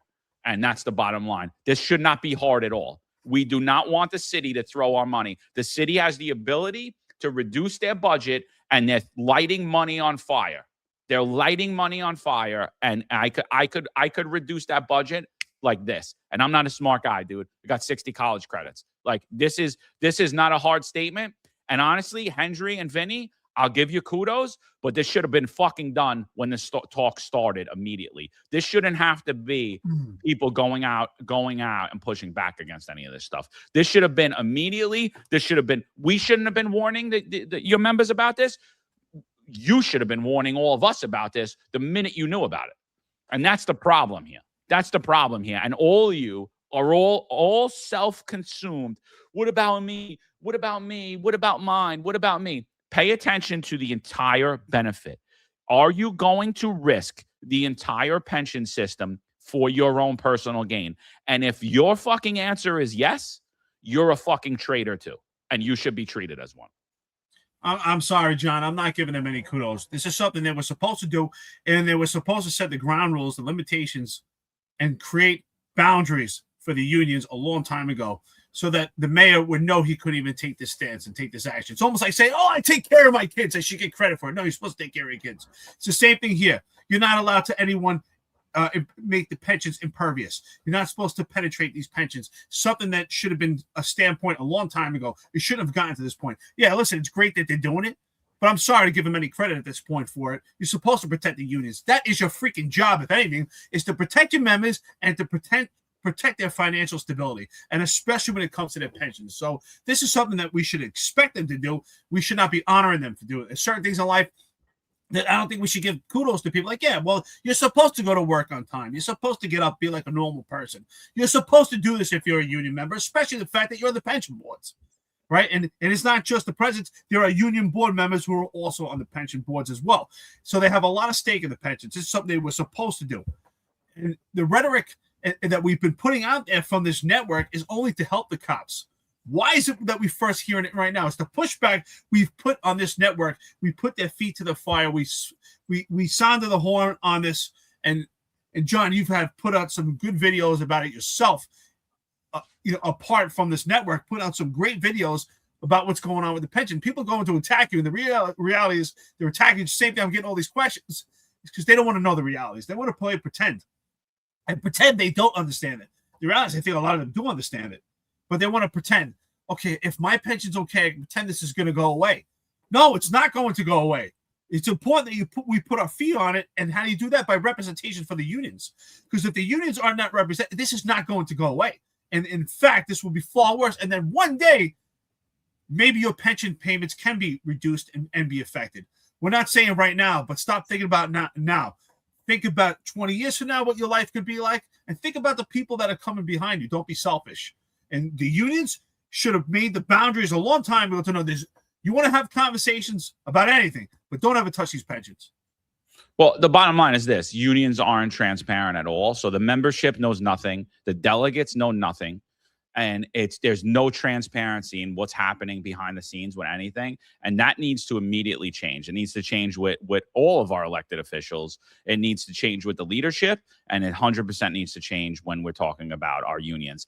And when we're in retirement or you're active, it doesn't matter. This affects all of us. So I'm not saying like, oh, you're the PBA, you guys are good now. You're in the SBA, you guys are good now. You retired as a cop or you retired as a sergeant, you guys are good now. No. What I'm saying is you need to get off your fucking asses and you need to now ask Scott Monroe, Lou Turco, and Chris Monahan. He wants to touch our pensions. What is your fucking stance on this? We want an answer and we want it now. Because this affects all of us, active or retired. This isn't a union issue that's piecemealed. So that's it. So in 2020, we saw who the men were. In 2026, we're going to see who the men are again. So are you going to be on that side or are you going to go fucking take a knee with the little good girls?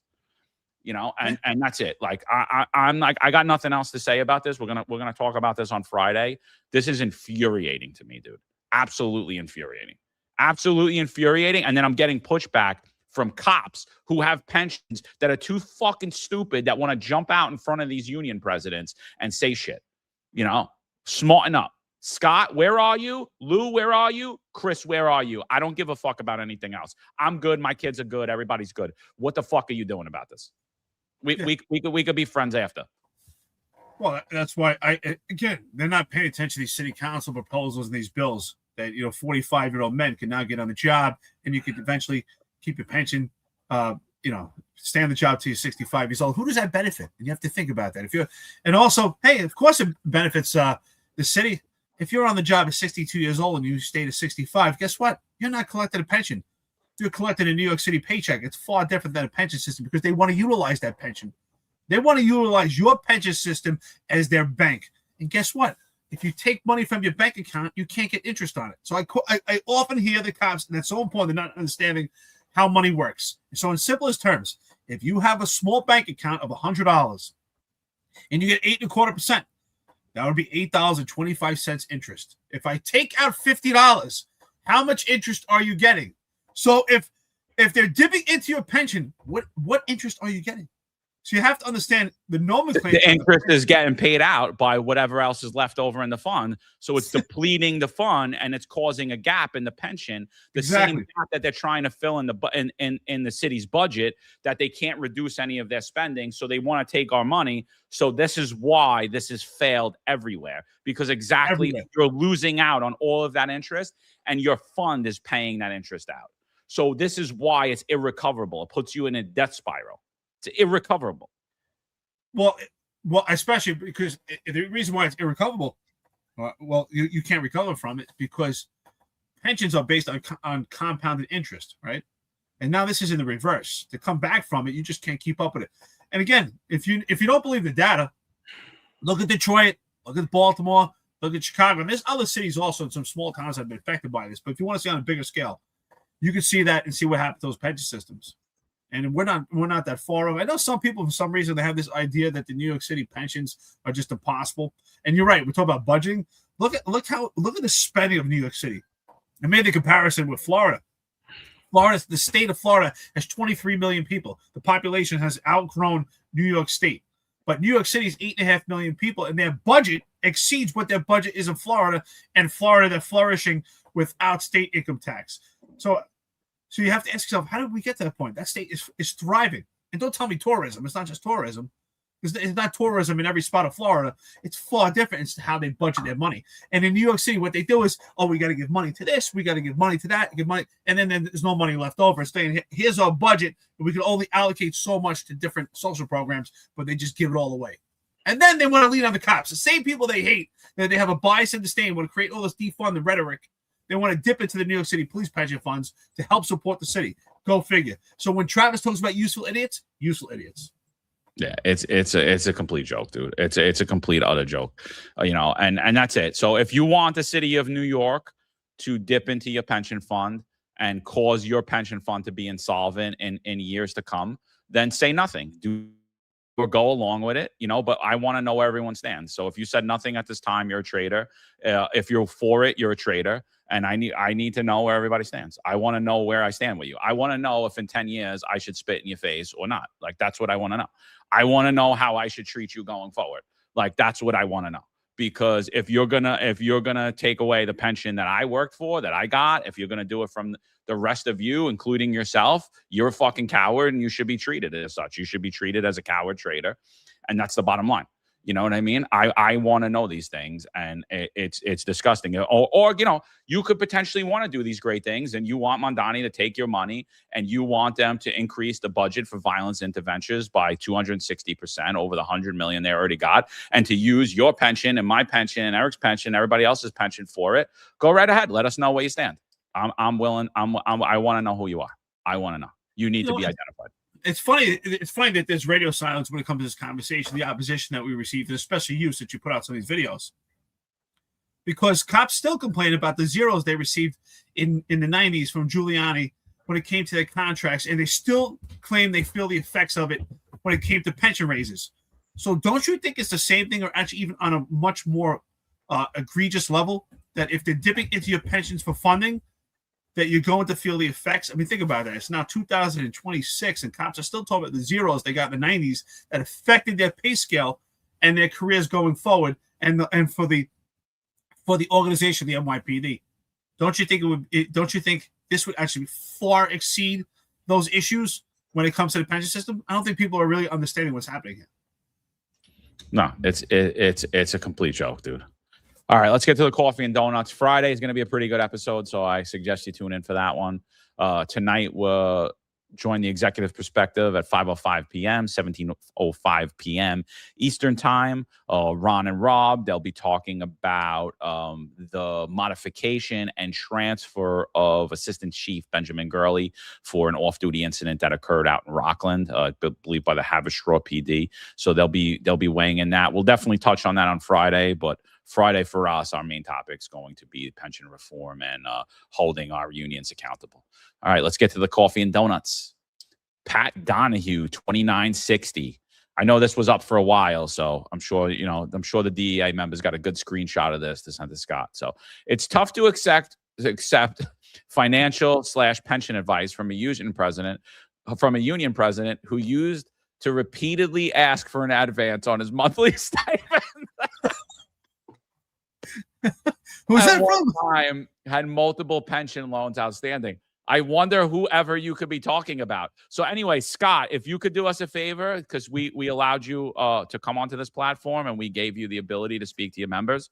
We need to hear from you. Where do you stand on pension reform? Are you against it? Are you for it? Right now, I'm leaning towards anyone who doesn't answer. You're for it. You're a fucking traitor, and we need to remove your name ever from any board ever. And that goes for Turco, and that goes for Monahan as well. We need to know immediately.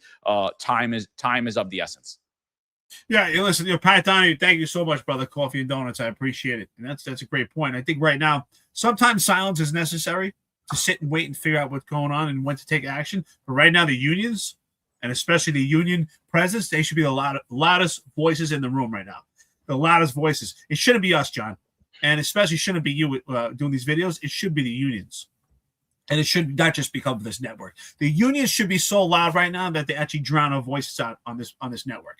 Because this affects everyone. This affects people that want to get on the job. This affects people on the job. And this sure as hell affects people that are receiving pensions right now. So pay attention. They should be the loudest voices in the entire room.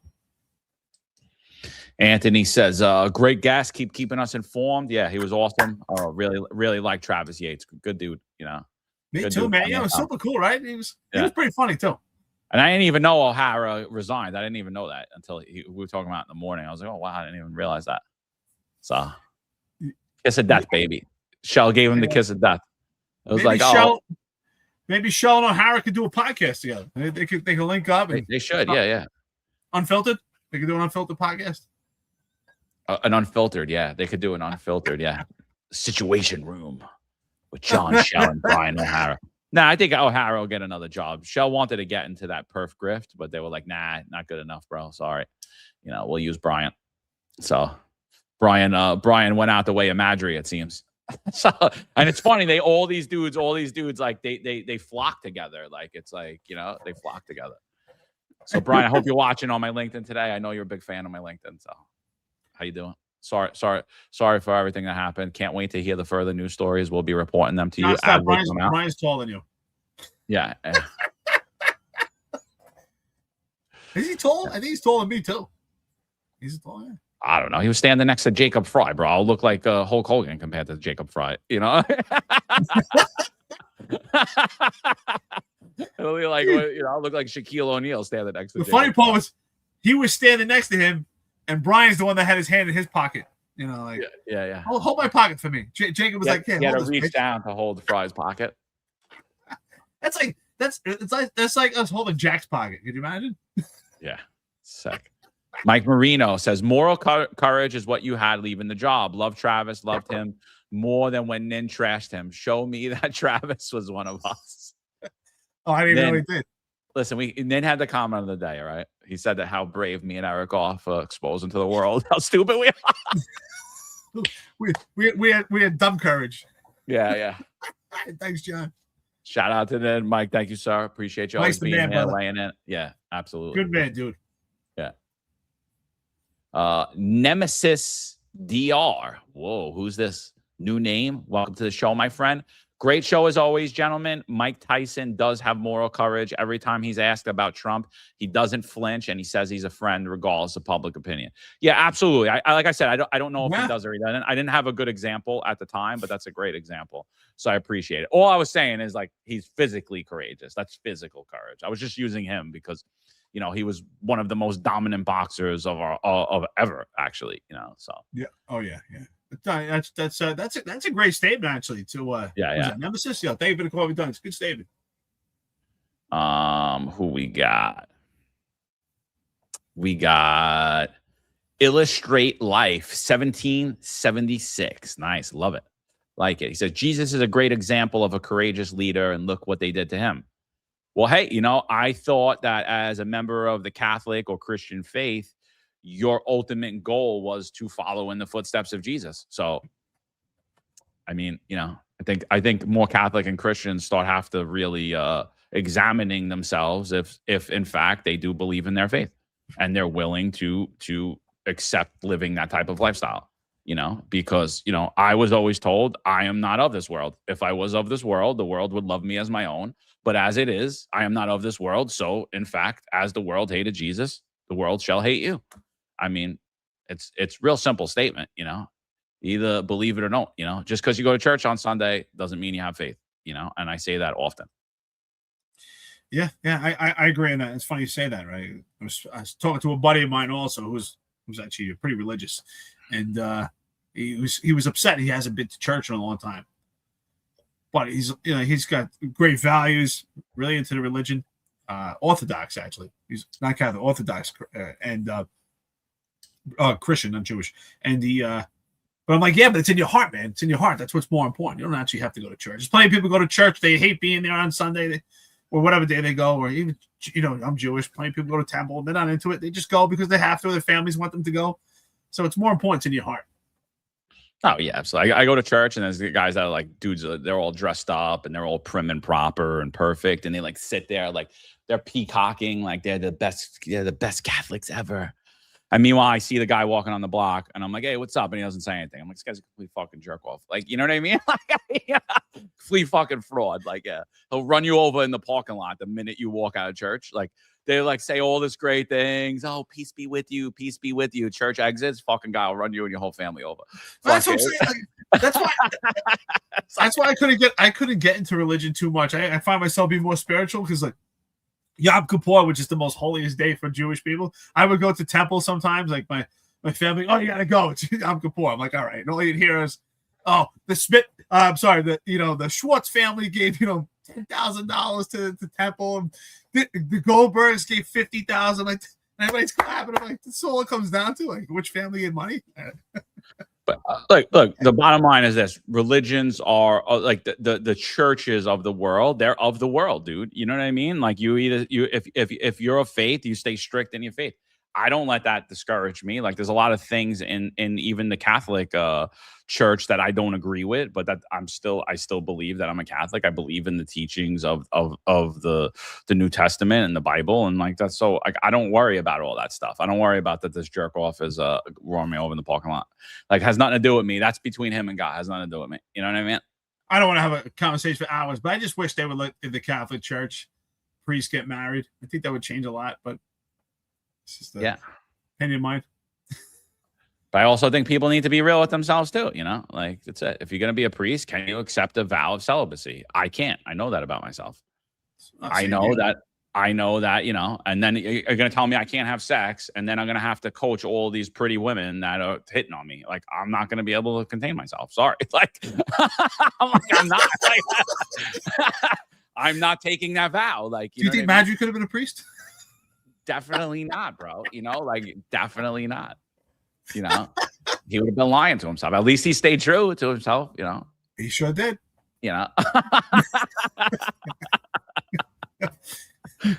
I'll give him kudos for that. Yeah, he'll probably go 3/4. Did he get 3/4? Not yet. It's coming. I'm just curious because those couches in One Police Plaza, they're not really comfortable. Not yet. I think you could pull a hammy with the leather because they got the leather couches. When it's the sweat sticks to your ass, it's hard to get up. Could have pulled his hamstring like getting up, trying to peel his body off the couch. That's why leather's rough in the summer. Yeah, that's it. Trying to get all that man off the couch. It's a lot of man. Yeah. Columbia does. Modern Samurai says, John, you should create a new news site, the Halfling Times. all the news in the Halfling Time, the short version of the top stories. Yeah. The short version of all the top stories. I like that. Just an idea. Great show today. Excellent guest as well. Yeah, thank you, brother. Thank you, brother. Thank you. Short story. That's it. Finest 25, baby. Says present for duty. Another spot on guest. Thank you, guys. I'm gonna credit Eric with the spot on, but it's been being used way too much, is what I gotta say. Like everyone's using the spot on now. Yeah. Everybody's looking for a spot on, right? I think you saw that, Eric. Am I wrong on that? I did. I've been saying it forever. We should. I've been saying it forever. Literally, I just never thought to do social media. That would be a big thing. We should start like a spot on segment. Who gets the most spot on?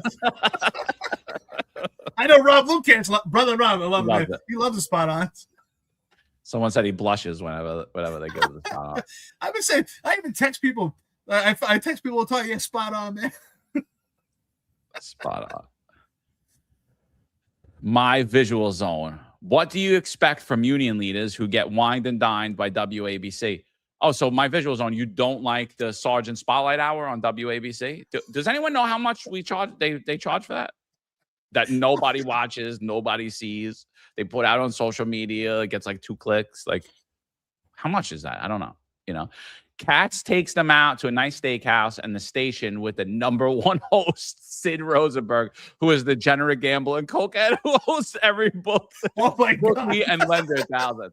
Now, look, I don't know any of that to be true. I can't confirm or deny any of that. The views of our guests don't necessarily align with this network, but either does, but we can't deny it either. So we don't know. Maybe it's true, maybe not. I'll mark this. I'll mark that unsubstantiated. Can't prove what disproven. But one thing we do know is he's an honorary sergeant, right? Go figure. Yeah.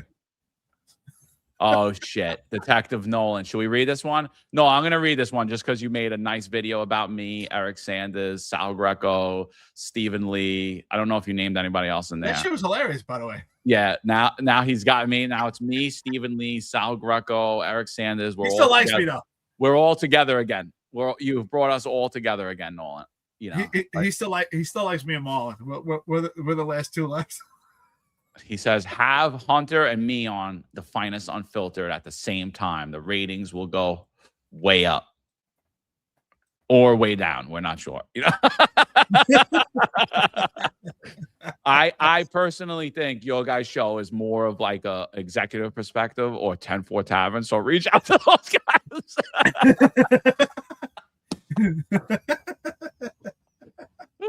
That's gonna be funny. Oh man. Make sure, because make sure. I would definitely. He seems more like a night owl anyway. I would check with those guys, Nolan.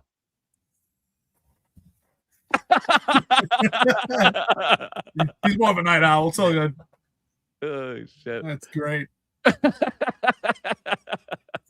Any more coffee donuts? Since we're 2 hours and 26 minutes into it, I just want to say, Travis blew me away, man. And here's a guy who spoke with data, but man, he spoke from the heart, and what he's saying is absolutely right. It's just bullshit what's going on in this country, and it's going on in the whole country. He said it. I think before we got online, he said 29 states went insane. I think it's more than that, but he's right. He's right. More than half. Yeah. So, all right. Yeah. That's it. Looking forward to tonight's show. I want to hear some details about what transpired. I'm sure we'll get into that on Friday. Don't want to get into an hour discussion about it right now. So talk about it on Friday. See what Ron and Rob got to say about it. Anything before we run? No, I agree. Again, thank you everyone who gives us the coffee donuts. We really appreciate it. Your generosity is never taken for granted. And we love doing this. I really do enjoy my mornings. With you, John, and Marlon, and the whole crew, the whole Finest Unfiltered family, and our friends in the chat, the engagement. It's fun. This is the best part at the end. Joking around, having a good time, and ultimately that's what it's about. Right? So hopefully people don't take everything to heart. Friday's gonna be a great conversation. I'm sure tonight will be on the executive perspective also. So check it out. We'll see you Friday for the roundtable. Yep.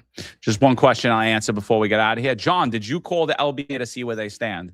Joe, do you think that the LBA is not watching as we speak? Do you think they didn't see every single one of my videos? So to answer your question, yes, I did call, and I'm waiting for Lou to respond. So Lou, please respond. Where do you stand? We need to know. We need to know who the 2 sellouts are.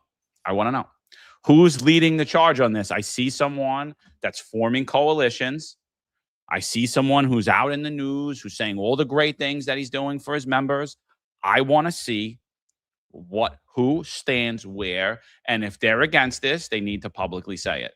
So did I call? I did a lot more than call. So why don't you do yourself a favor and call, right? Yeah, and ultimately you have to ask why. I can tell you right now. I can tell you exactly what Lou's going to say. He's going to say we have no friends in Albany and that we have to play this game because it could become far worse. That's what he's going to tell you. I could put my money on it right now. I know, Lou. That's exactly what he's saying. We have no friends in Albany and we have to play this. We have to play with what we got. That's exactly what they're going to say. Instead of saying, no, let's have some balls and say no one's touched our pensions and fight to the end, you can take these new bills, they're crap because they're just band-aids and it's a facade of what's really going on. And if you're paying attention to these bills, oh, they're great. That's what they want. So you're not paying attention to what's going on with your pension. 8.25% of what? Just remember that. 8.25% of what? If there's zero, you're not getting anything. Yeah. And that's it. And I definitely think that the executive perspective should have a call-in segment with Nolan tonight. Ron, if you could share your number in the chat. Yo, man, I would love. We got to do that one day. We'll figure it out. We got to get a call-in section. Maybe not all the time because it's a lot of work. Just monitor this but maybe we'll do like some type of like winter special or something. It would be nice. I can imagine. No, I can imagine we just keep calling and calling. I pick up the phone already. He says the video of John D. Lee and friends. So now John D. Lee. Awesome. That was hilarious. I was waiting. You gotta give him credit for the creativity. I like the dancing. Did you like it? I like the dancing. Yeah, it was good. I love the part where your face with your hat and just like bouncing around. Rod gave his number out. It's 347. No, Nolan. Just call that number. Yeah. Man, this is fun. All right, people. We'll be out of here. Check us out tonight, 5:05 p.m. Eastern Time. Executive Perspective. There's a handful of retired officers that don't live in the state that have a lot to say about the dream team, as I like to call it. All of a sudden, they retire and have a master plan on how to fight crime, but nothing to contribute when they were here. They want to come back and be part of the dream team. What can I say?